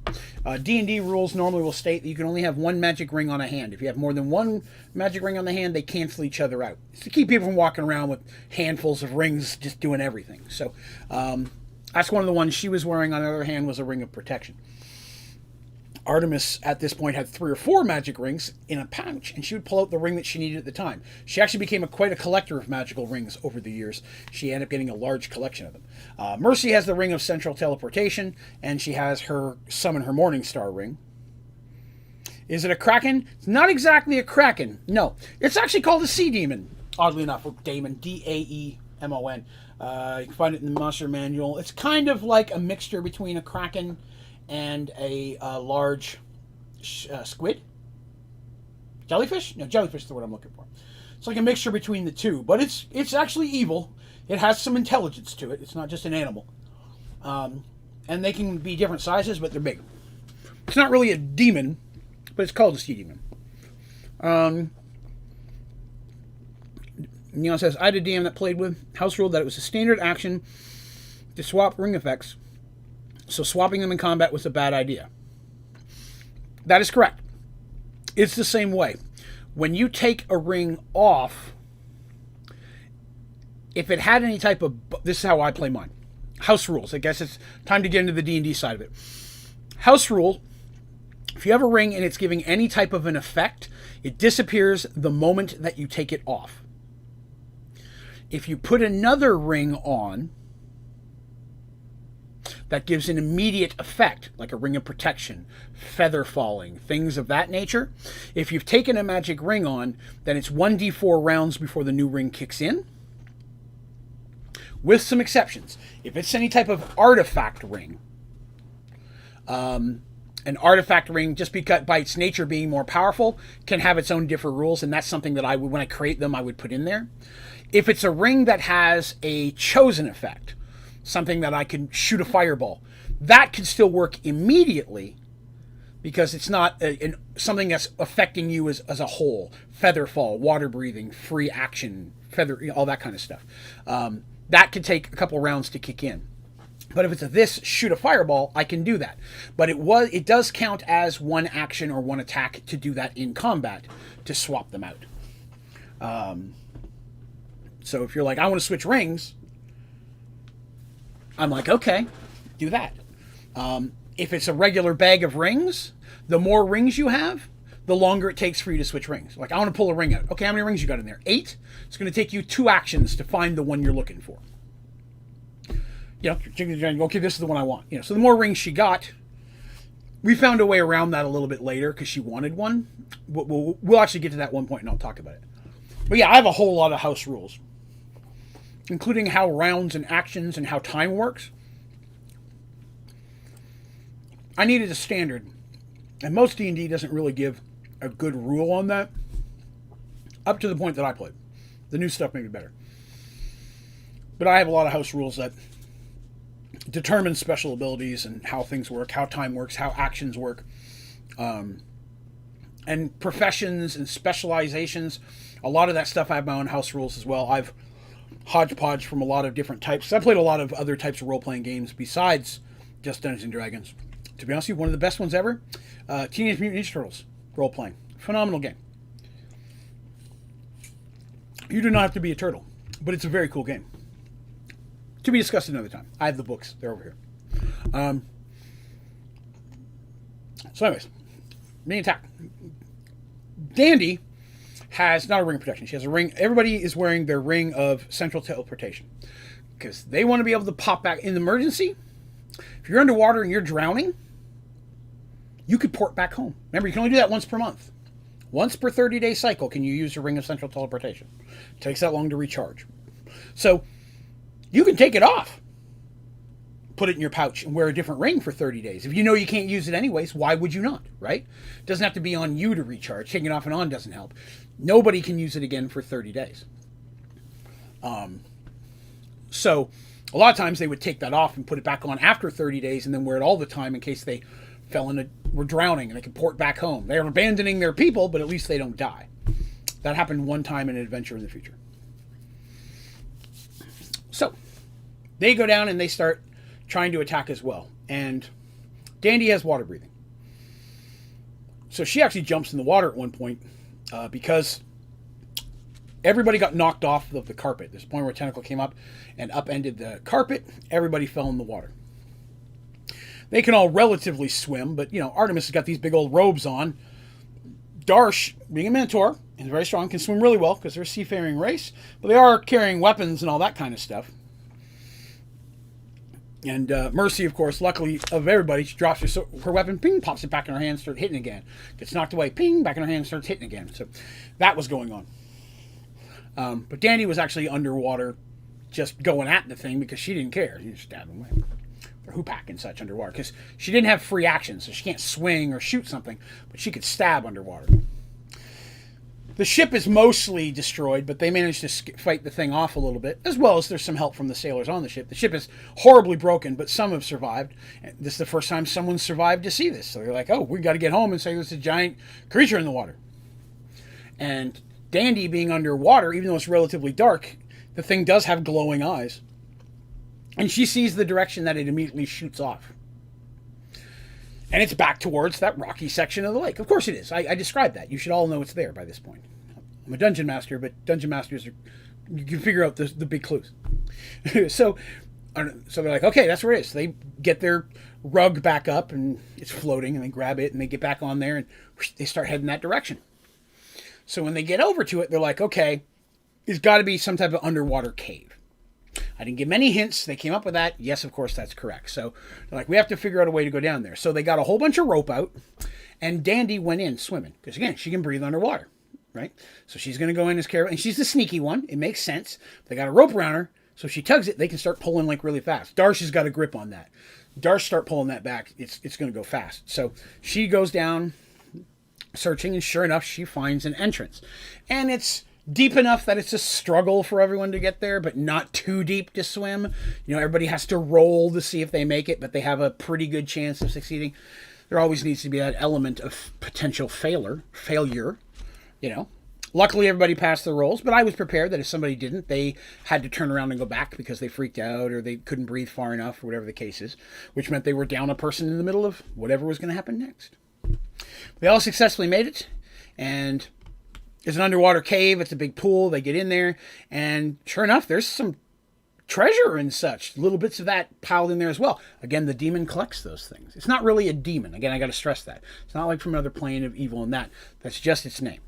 An intelligent, evil squid jellyfish creature mixture. And they go in, and it's not there at this point.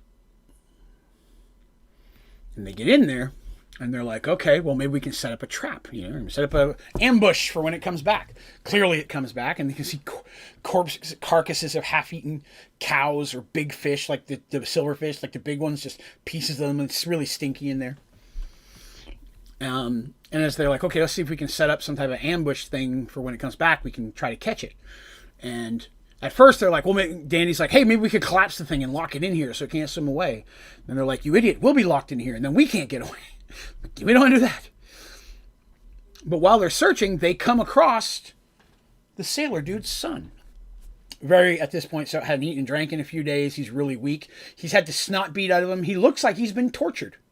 Cuts all over him and such. Again, Sea Demon is intelligent. Artemis does some basic healing stuff. Doesn't use a lot because they don't know if they're going to enter, but enough to stabilize him. They give him some food and water. The young man's conscious enough to say that the demon kept saying he was honoring his pact. You know why you're here? Because your father, because I'm honoring my pact. For what, you'd be dead for now if it wasn't honoring my pact. Kept saying that. And it basically has led that somehow the thing is in league or made some type of an agreement with the evil captain, potentially, to do this. So sure enough, eventually the creature comes back. They have their little ambush set up. It's not as successful as they hoped, but not as horrible as it could have been. And they enter into battle. And as usual in many of these situations, Darsh does a lot of the heavy lifting. He has javelins, that's his thing. So again, whipping javelins, and he scored a really good hit on one of the eyes very early on. And at the point that it tried to get away, Dandy had their idea was to try to make nets and such to try to block it. So it's strong, it's big, it's going to bust through. They're just trying to slow it down if it tries to leave.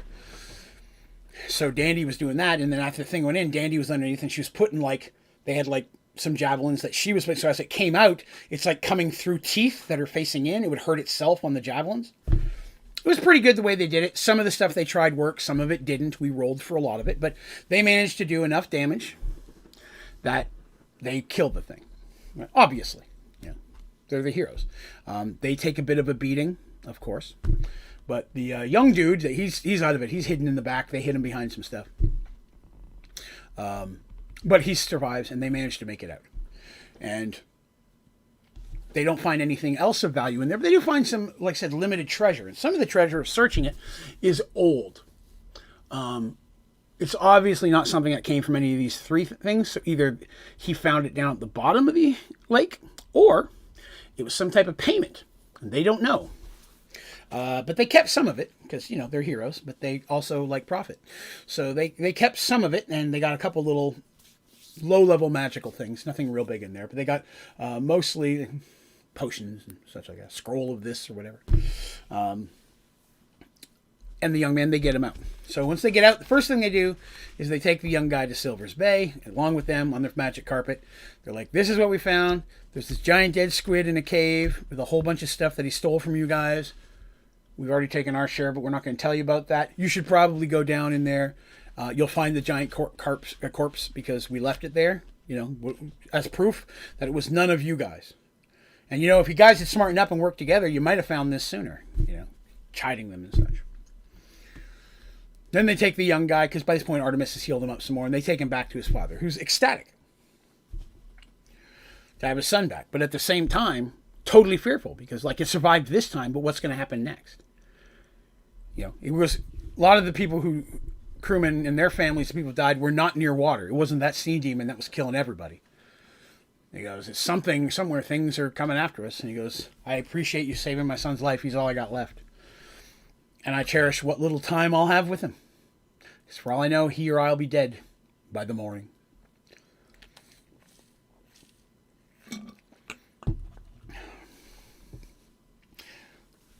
Our heroes are like heroes. They're like, we're not cool with this. Maybe we need to go down and deal with whatever is happening there.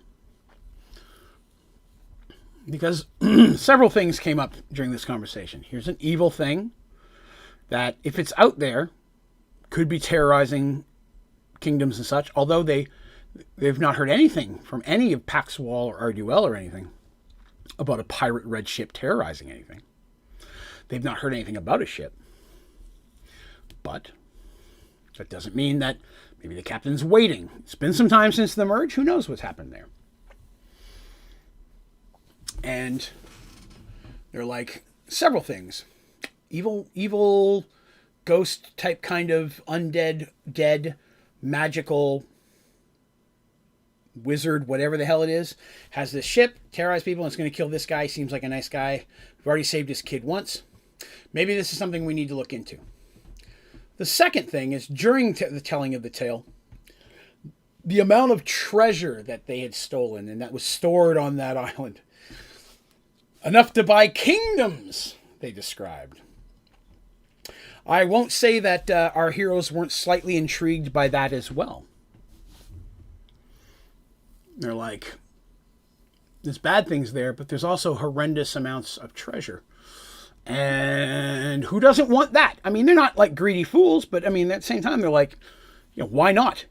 You look at like someone like Artemis. She's like, can't think how much money I could donate to the church to help people. And Mercy's like, and I could help, whoever. And Darcy's like, and I could be really rich. Gendy's like, I could buy so many hoopacks. But they get to talking and they're like, well, maybe we should look into this ourselves. And so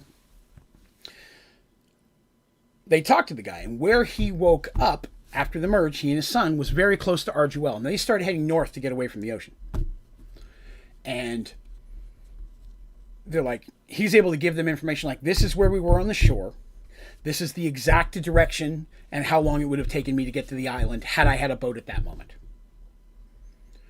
And even explains around the boat, there's different rocks and such and things. At least there was ahead of time. Doesn't know what the merge is. Maybe all the islands haven't come through. Maybe there's only one of them. Maybe there's all four. Maybe there's two.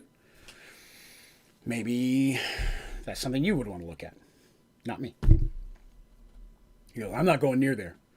If I have just whatever time, minutes, days, or hours with my son, I'm going to spend it with him. And I'll tell you what, we are leaving here and we are going more north. And I'm going to find a mountain and I'm going to live on top of it. Not near any water. If I see a puddle, I'm going to walk around it. I'm not taking any more chances. I'm going to have my boy for as long as I can have him. If you can do something, bless you. But I know the captain. As powerful as you may be to destroy a sea demon, pales in comparison to the captain. So they're like, is this where the alignment of some of the characters shifted? No, nobody shifted. Artemis automatically, she was neutral good. She wanted to help because it was the right thing to do. Because of all the people that have suffered from it, so on and so forth. She wanted to do it because it was the right thing to do. Darsh was chaotic good. Same situation. I want to help out. But at the same time, he's a businessman. He's got a family that's merchants. There's nothing wrong with making some profit there. Dandy is basically equivalent of chaotic good to true neutral. She's not evil. She has no evil tendencies, but she does what she finds fun in the moment.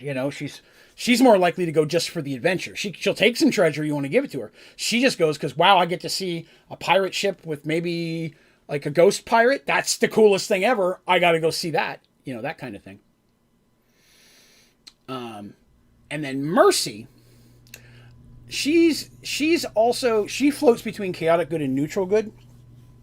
I don't put a whole lot of stock into alignment because you can be a great person and still want to make a profit. You know what I mean? You can still want to, hey, I'm a great person. I want to help charities. I'm self-sacrificing. I'd still love to have $1 million and have a mansion. I'm not going to screw anyone over to get that. I'm not going to steal it. But if I can earn it legitimately, why not? So I'm relatively loose on alignments. If you do something that's just straight up evil, I'm gonna shift you. You're gonna fall from. If you're a cleric or a paladin, you're gonna fall from grace. You'll fall hard, and there'll be a lot of work to get back into grace again. But for the average person, as long as it's not an action that is diametrically opposed to what you are, you're like, hi, I'm a chaotic good person. I'm just gonna slaughter this town and take all their money. It's not gonna work. I'm gonna shift your alignment at that point. But there's nothing wrong with wanting to make a little profit. And by this point, the players had discussed some goals for their characters that they wanted to achieve, that some funds would have been beneficial. I'm not going to talk about those because that was discussed outside the game, but they believed that their characters had hopes and dreams and goals. They want to get back home. But if they can return home with wealth, why would you not? Darsh returned to his family. Hi, I'm home. Here's a fortune. Artemis returns. Hi, Temple. I'm home. I brought a fortune. Tithe. I mean, you know. They all have that kind of thing. So, wanted to touch that. But yeah, another alignment shifted really in that moment. I don't think I can think of many situations. Okay, there's one situation where we have an alignment buffer. That's a little ways down the road. Not going to give it away. You'll know it when we get there. So at this point, they're like, okay, cool. We know what we want to do. Oh, I forgot to say, Tobias was there through all that. And his magic spells were also what helps keep the creature from leaving the cave. I should have mentioned that because he's been there the whole time. They're like, okay, we need to go do that. So what we need to do is we need to get back to Arduel, find some maps and such of the area, the water, see if anyone knows anything about these supposed islands, and then get a boat and go there. And they're like, cool, so that's what we're going to do. Now, they can't use their rings of central teleportation because Tobias doesn't have one. So they go home the long way. By the time they get back, well, they get back to Fire Moons first. Once they get to Fire Moon, most of the people have already left. It's been some time now. They explain to him what's been going on. He says that he'll send someone up there to, as well as some of his magical people, because he's got some mages and stuff in his kingdom, to go up there and make sure there's nothing else in the lake that's a problem like that, and so on and so forth. He thanks them very much for their help. And their little bit of extra treasure, not a lot, they got a little bit of extra treasure they gather, because it's a D&D adventure. You got to get some loot for your adventure. They start heading home. So, we're going to move forward a little bit in time, because they did some traveling. They go all the way back down to Arduel. Okay? They get down there, they talk to people, they find out what's going on, see if they can find islands. No one knows where these islands are. No one's seen any islands. No one's seen any type of red ship or know anything about a pirate. But the area that is being described, that they here's the coordinates and such we'd be looking for. People are like, well, that's a chunk of distance southeast of here. I don't know of anyone who's gone that far. It's pretty deep out into the water, and the Southern Ocean is huge, right? I say that because no one's ever crossed it. They don't know what's down there. It's a huge ocean, and the farther you get out, choppier the waters and such get, the harder it is to navigate. Because if you remember, the stars don't move. Everybody's having to completely relearn navigation. And they've made great strides in that, but the further you get away from shore, the harder that can be. So it's a slow process to keep going out further and further in the water. So it's an area that no one's really can say that they've traveled there, but they also haven't seen any bad stuff. So everybody's like, I see. They then catch a ship and they head to Paxawal. So they're going to go home. They're going to check on stuff.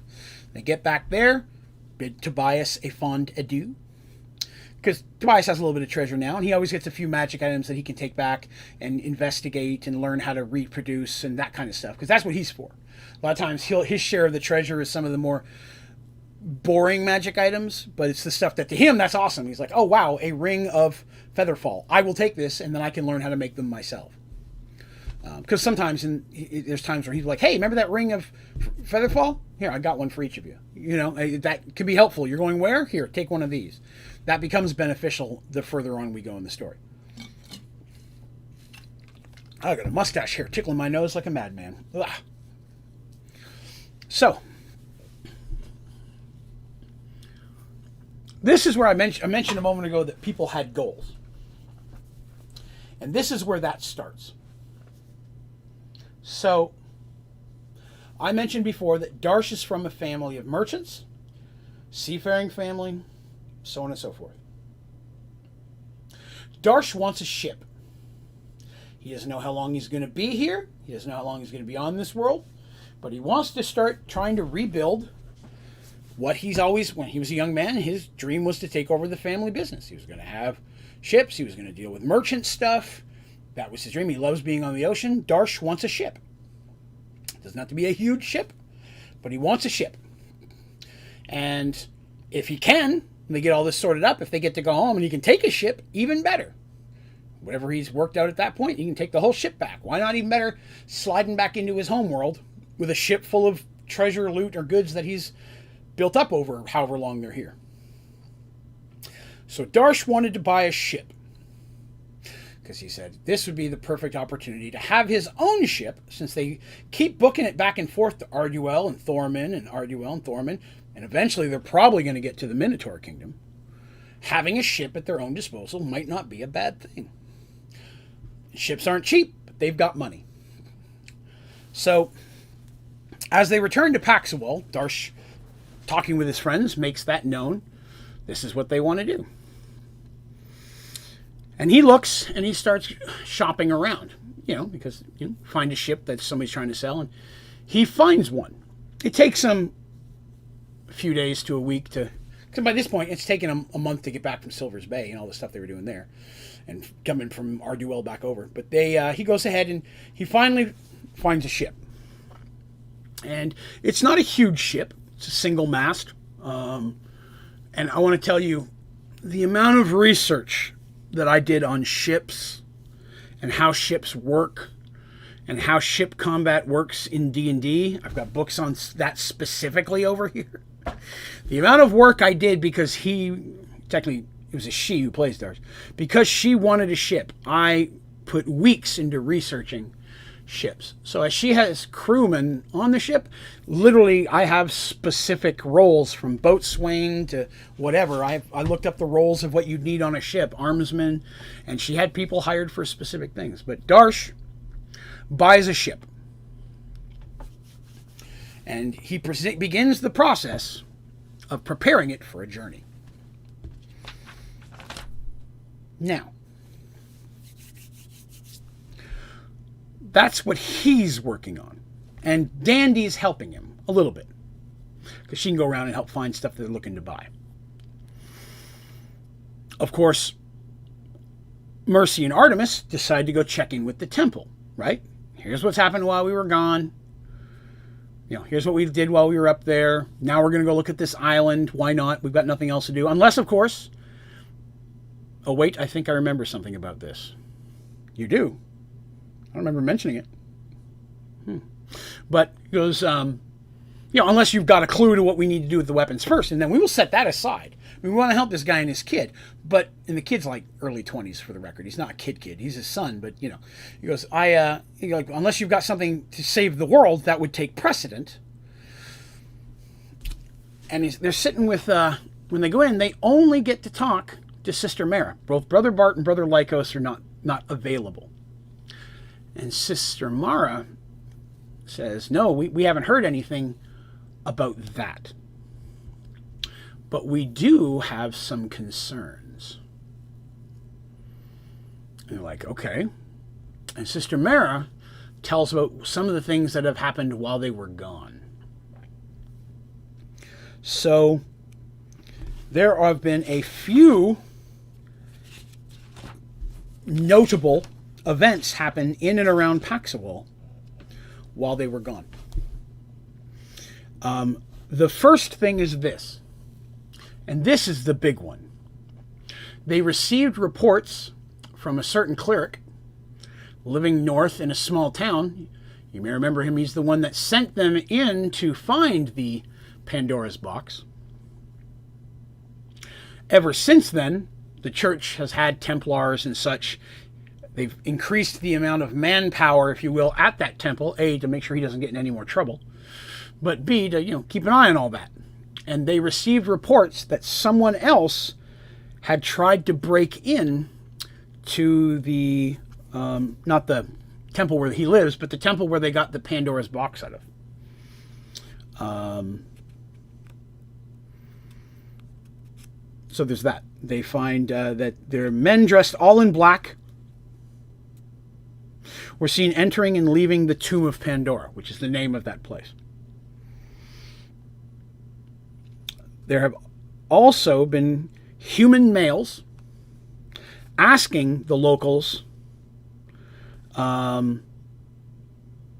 if they know anything about the Tomb of Pandora, and specifically if they know of anyone who's been in there or been seen around it.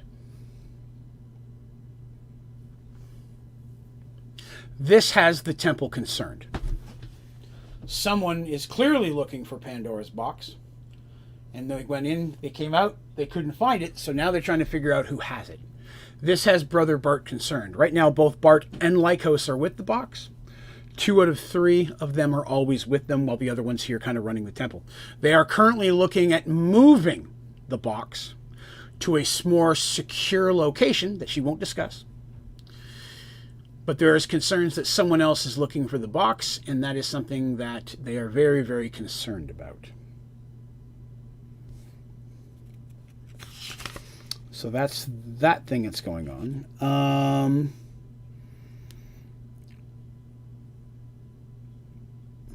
That's what they found at the temple. Now, Mercy and Artemis are also concerned. They tell Darsh about that. Hey, someone's been looking for that stuff, things we need to worry about. While that's going on, because again, when I say that happened, this is over several days of conversations and things going over things. During that same time period, Dandy is walking around looking. She's got a list of things that Darsh have given her to look for the ship, try to get a good price on.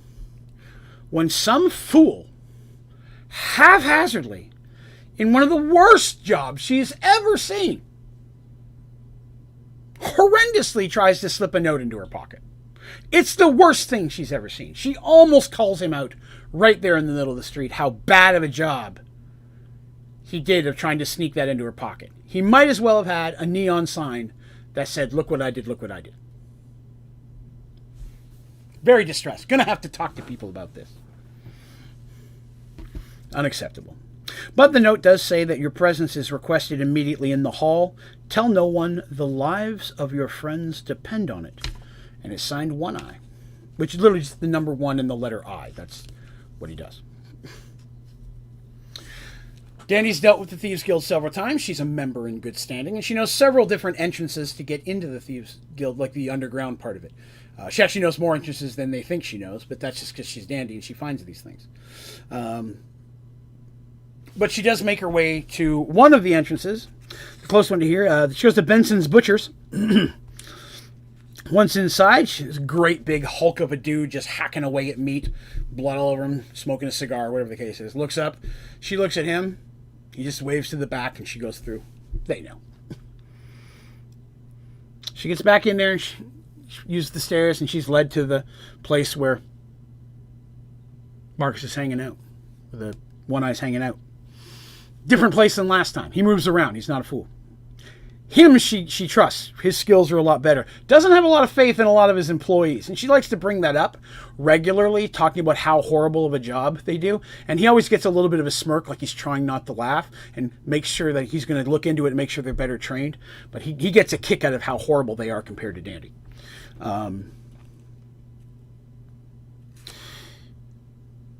He lets her know, he says, while you were gone, there have been some issues that involve you and your friends. And I'm wondering what kind of trouble you brought to my door. And Danny's like, I'm not trouble. What are you talking about? The epitome of innocence and sweetness. Just like Draven.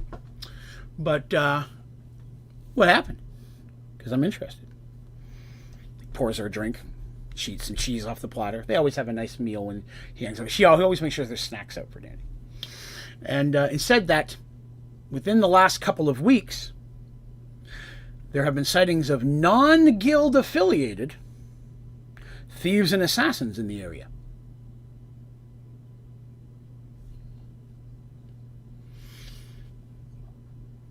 So that's where Draven learned to be like that. Dandy taught him. How do you know I didn't teach her? Sweetness and innocence. Purely. Dandy and I are never the alien. But he said that one of them attempted to break into a facility that he personally was overseeing, and they captured the guy. But the guy killed himself before he could be taken prisoner, if you will, which he respected, but was damn irritating because he didn't get to question him or do all sorts of horrible things to get the answer he wanted. Danny's like, I can understand that. Horrible things, yes. Cookie, cracker, cheese. And he said when they searched him, the only thing that he can say that he didn't have much on him at all, except this. He had 2 incredibly well-made swords, identical. And for those of you who are D&D players, they were swords +1. Guy dual-wielded long swords +1. They matched perfectly. They were identical to each other, and they were very well made and had a little bit of magic on them. And the guy was incredibly skilled. He was just outnumbered. The only other thing that he had on him was a piece of parchment with a description. Dandy, at this point, sitting there, just shoving cheese in her mouth. She's so into the tale, listening to all this stuff. Her cheeks are all puffed out, just full of cheese and crackers. Like, what did it say? And the crumbs are all falling out of her mouth. Galen tries not, shakes his head, and he says, it was a description of you and your friends. A very well-written description. And he says, I'm going to be honest with you. While normally I wouldn't give a rat's ass about your friends, you, on the other hand, are a member in good standing. And I will not tolerate ungilded assassins in my city. I won't have it. I don't need that kind of competition.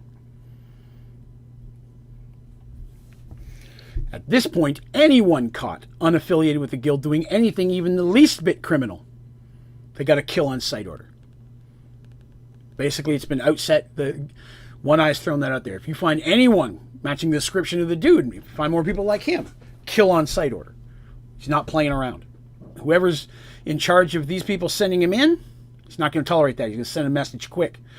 But because they were describing your friends, I thought you should know about that. At the same time, I don't recommend you tell them.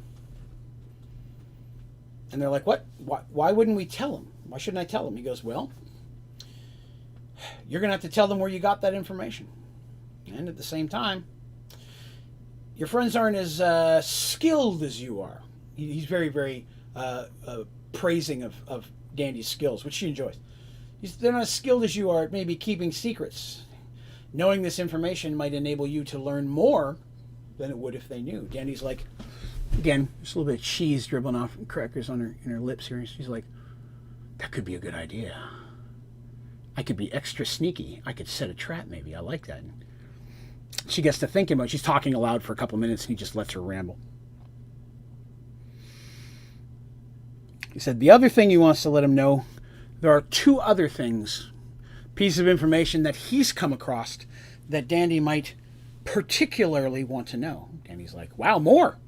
You're giving out a lot and not asking much. He's like, I'm not done talking yet. She's like, there it is. All right, tell me. He says, the second thing you need to know is that I have been approached by a group who are attempting to ally with me, potentially hire the services of the guild. At this point, I've not spoken with any in particular. The messages have come through. And I want you to know that at this point, I don't think that I'm interested, but you might be interested that the messages are not coming from humans. They are coming from Minotaur. Or looking to hire my guild's services. I believe you've had some run-ins with some folks in the Crone AR, and I thought that might be of interest to you. Now, Dandy's bummed out at that point. She's like, I gotta tell Darsh that news. He is not going to be happy to hear that there's Minotaurs trying to hire assassins, because that's not very Minotaur-like.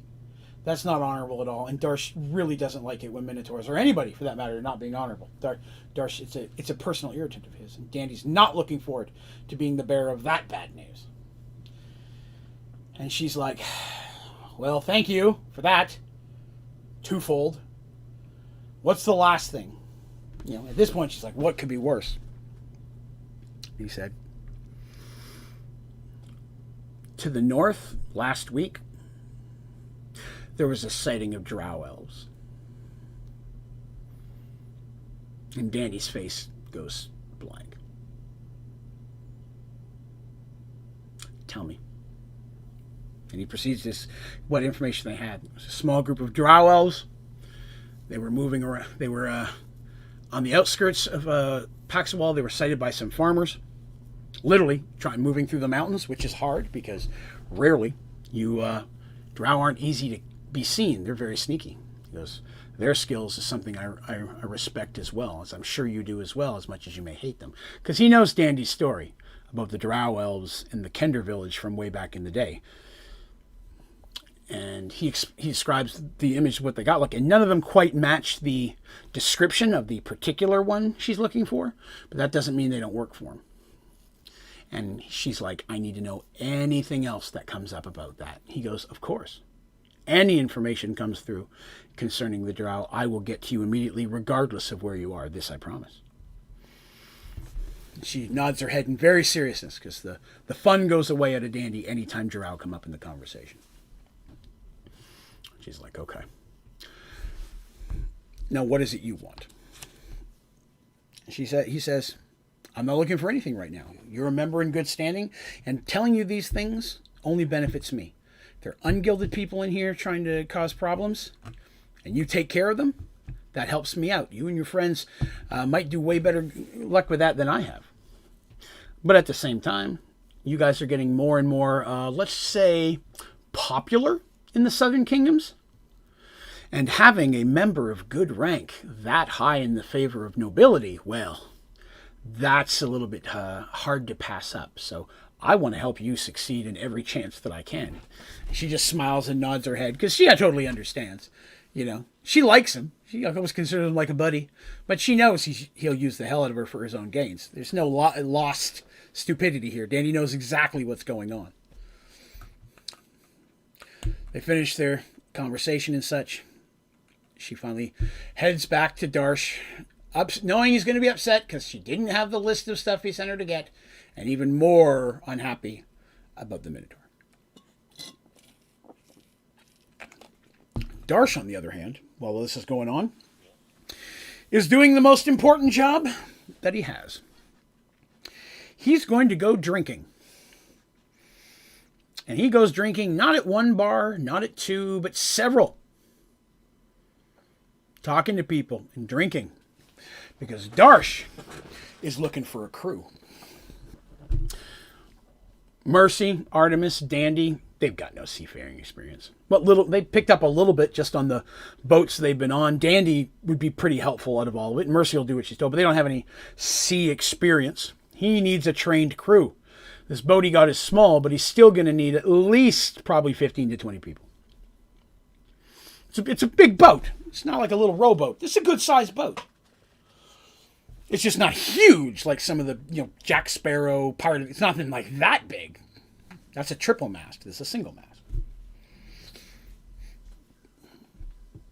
And just for the record, I should say this. I don't remember the exact word, but Darsh names the ship.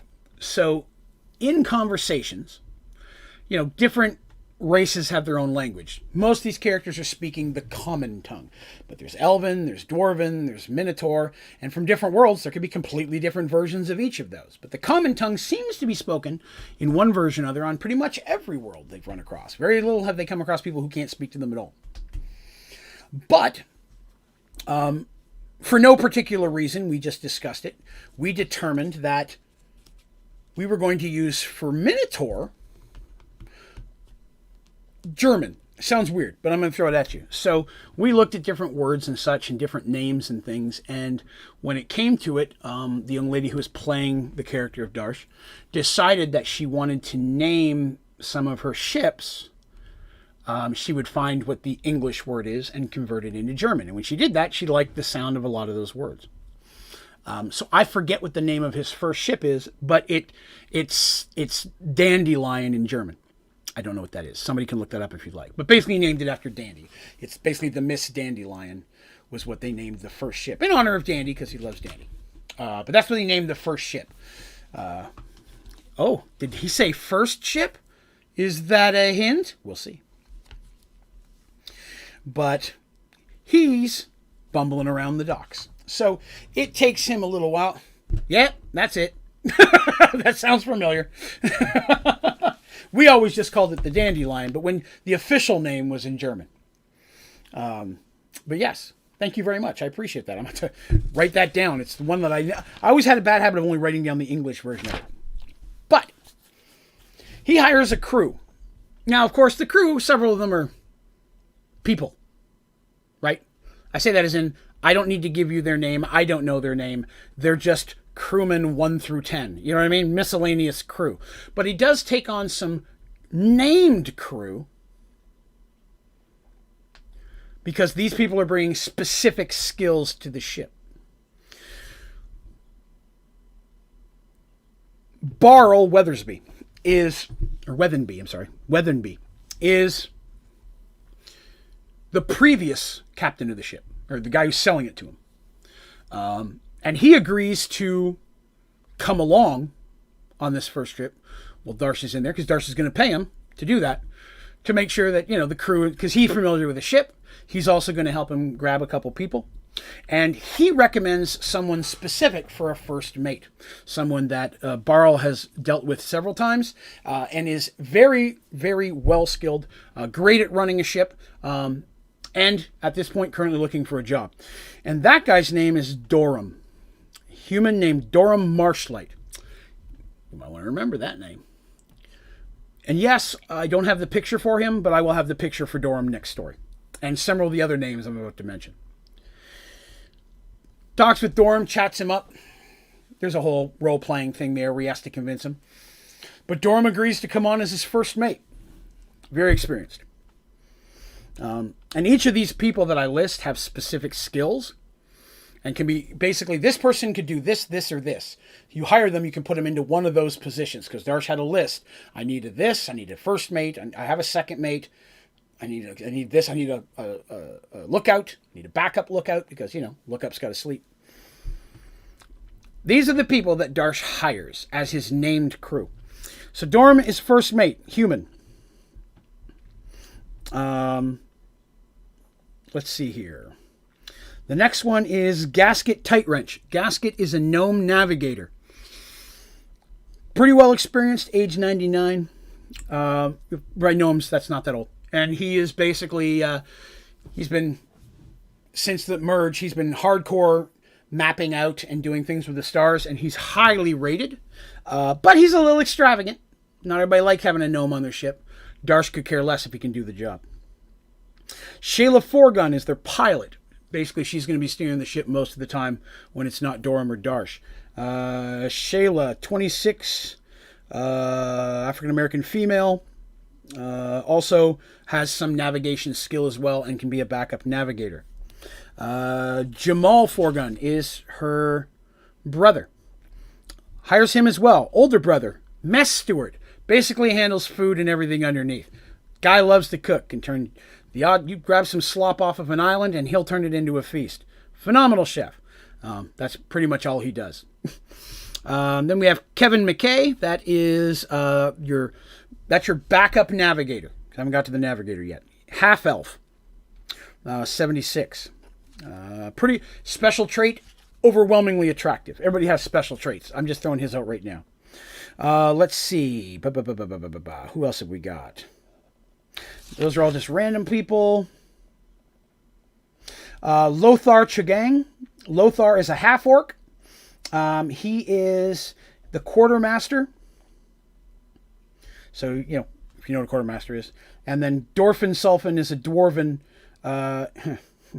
he's a sea dwarf. We'll talk about him a little bit more later. He's actually going to be... he's been a first mate before. He can sometimes fill in that regard, but he's the master at arms. And then the last two big ones, Nathalion Elmhurst, who is an elven lookout. Nobody knows his age. Nobody knows really anything about him. He's just a really good lookout, and he likes to stick to himself. And the last one, Darsh doesn't hire just on the docks. He gets her from the Mage Tower, and that is Malia the Blue. That's their smage.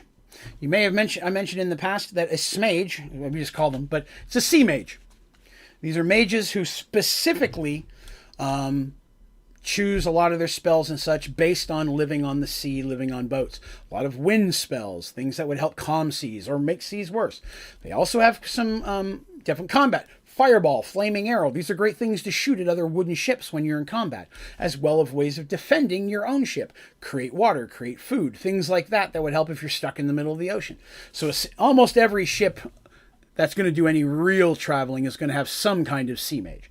And most of them are members of the Mage Tower here in Paxawal, at least anything you get here. So a lot of times you go, and the amount of money and experience you have, they'll assign someone to your ship. I need to hire a sea mage, blah, blah, blah. Doesn't mean you can't find one you like later and say, hey, I want to hire you to my ship, and they sign their own contract because they pay a little bit of the money to the Mage Tower organization, but they also get perks from that.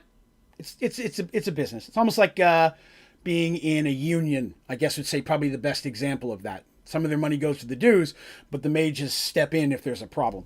But you can hire your own, but in this situation, he doesn't know any. They get assigned Malia the Blue. Most everybody else on the ship is human, but he does have a bit of a mixed crew, which is, of course, incredibly strange and unusual for a Minotaur ship. Because most Minotaur would never take anyone who's not a Minotaur. And most Minotaurs don't have a sea mage. They are more likely to have a cleric of either the sea god or the god of war. They usually have some type of cleric that can do some type of magical stuff as well. But not so much a smage. Smage isn't what anybody there calls it. It's just what we called it as our group. So when I say smage, I mean this is a mage that is a sea mage specifically. And we've talked in the past how mages usually have some type of specialty. Like Tobias is in the research and production of magical items. That's what his fascination is. He can do other stuff. He can shoot a magic missile and cast a web spell, but his big deal is that he makes, researches, and figures out magical items and artifacts. So that's his specialty. Smages are handy.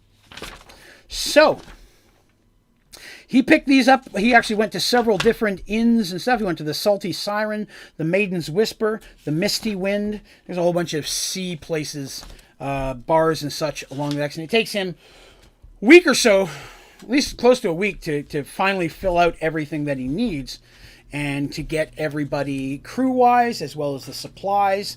There are some special things that he has to have made. Specifically, he gets the captain's quarters, and he had to have a new bed that he could fit in built. And then one of the rooms that would historically be used for either supplies or throw a bunk in there if you're taking on some type of passenger is remodeled to be a decent room for Mercy, Artemis, and Dandy to share. Because he wants to have a room for the girls to have for themselves, their own private place, so that way Artemis can study her prayers when she needs to, Mercy can have a moment of solitude, and a place they could try to lock Dandy in if she's driving the crew crazy. So basically they have an idea that room is remodeled for her. So we drew out the ship and designed it and all that stuff. I've got all that stuff in these binders in different places, but that became Darsh's first ship, the Miss Dandelion. And after a little over a week and a half of supplies, Darsh finds out about the Minotaurs. Dandy doesn't say anything about the Drow, although before they actually shove off, they 100% go and she goes back and talks to One Eye. Did you hear anything else? Nothing new has popped up, and the clerics haven't seen anything else from the mysterious men in black that were looking for Pandora. It's at this point that the characters put together Men in Black going into the Pandora Temple. Men in Black like assassins in the city. Is it the same group of people? They have a lot of common things in their descriptors that lead them to think that the potential assassins could be the same ones that were going into the Pandora place. So that's a concern that they're linked with that. Because if so, that's a much bigger deal. There's a much larger effort in the city. And that means that the group of people looking for Pandora's box have a description of Dandy and her friends. They know the box was taken by them, and they're looking for them specifically. So that's a concern, right? So you can imagine. So they decide to, they get everything they need. They have all this stuff built. They are ready to head out on their little adventure to try to find these islands of Captain Shang, Captain Shang, and to potentially, hopefully, end the curse that is haunting his surviving crew, and maybe do away with a nasty, evil pirate captain that could terrorize the seas in the near future. And as the Miss Dandelion shoves off on its maiden voyage, I mean, it's been on many voyages, but it's the first one as the Miss Dandelion. They even had it renamed. As it shoves off and everybody's kind of hanging out on the dock and watching Dandy just looking back at the Paxa wall and like, wow, we're out on our first boat. It's our boat, even though it's really his boat.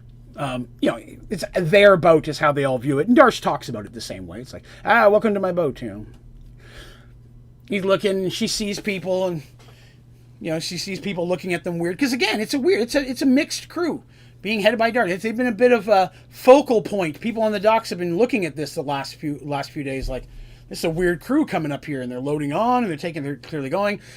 Nobody knows exactly where they're going. Even the crew. Only the first mate, the second mate who was the previous owner of the boat, and they, and the navigator. They had to bring navigator in because he had to know where they're navigating. Those are the only people that know where they're going at this point, because they didn't want it leaked out, hey, we're going to go look for a pirate treasure, right? Like you don't want that to get around.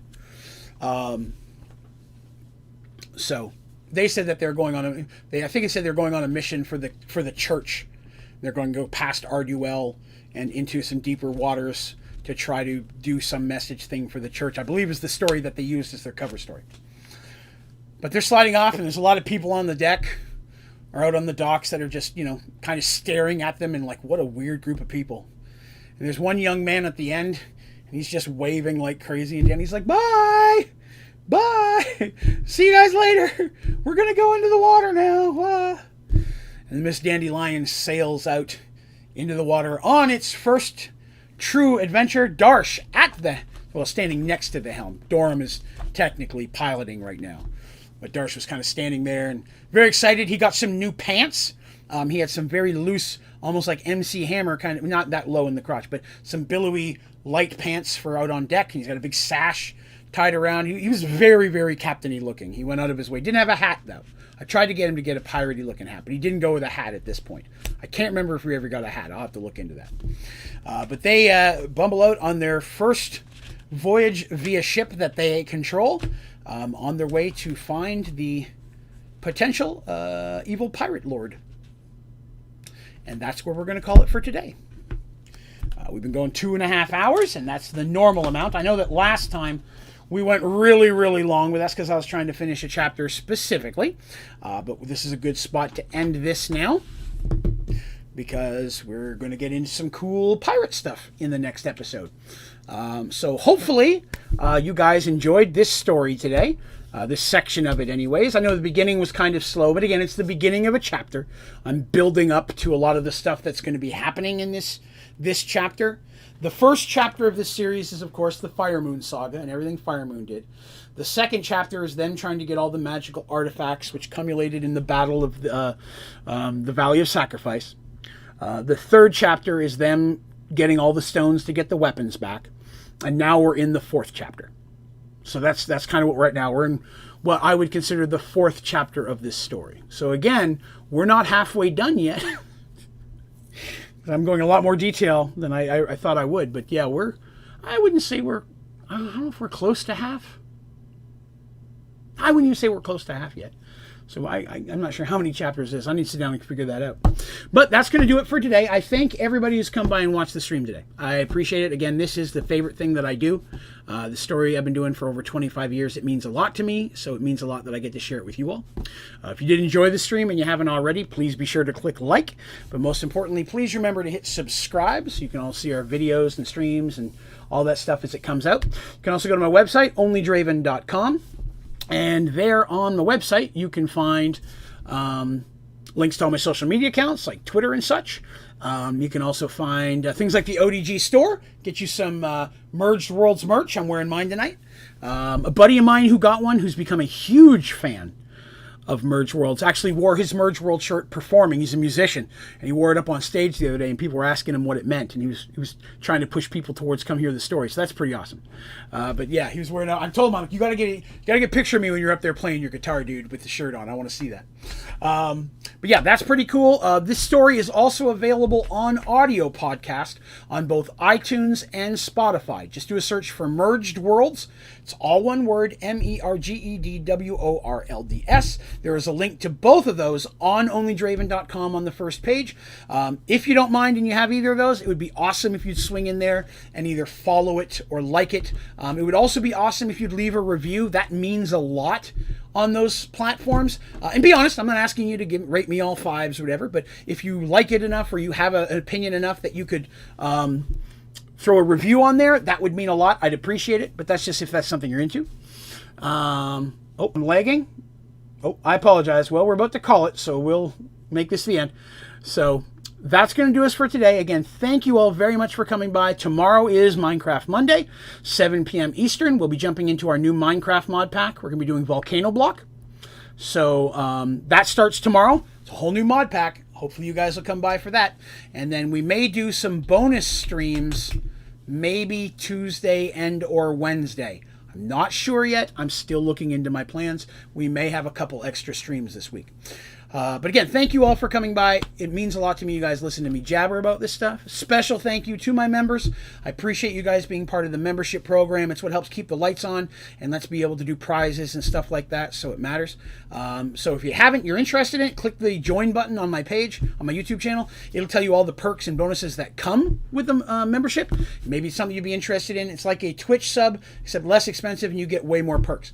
And then, of course, the last thing, as always, thank you all very much to my moderators for helping me make this crap work. I appreciate you guys more than I can ever describe. But I'm going to call that for the day because my throat is getting sore and I've streamed a lot today. We will see you tomorrow night for some Minecraft. You guys all have yourselves a wonderful night, and we will see you soon. Thanks for coming to Mergeworlds.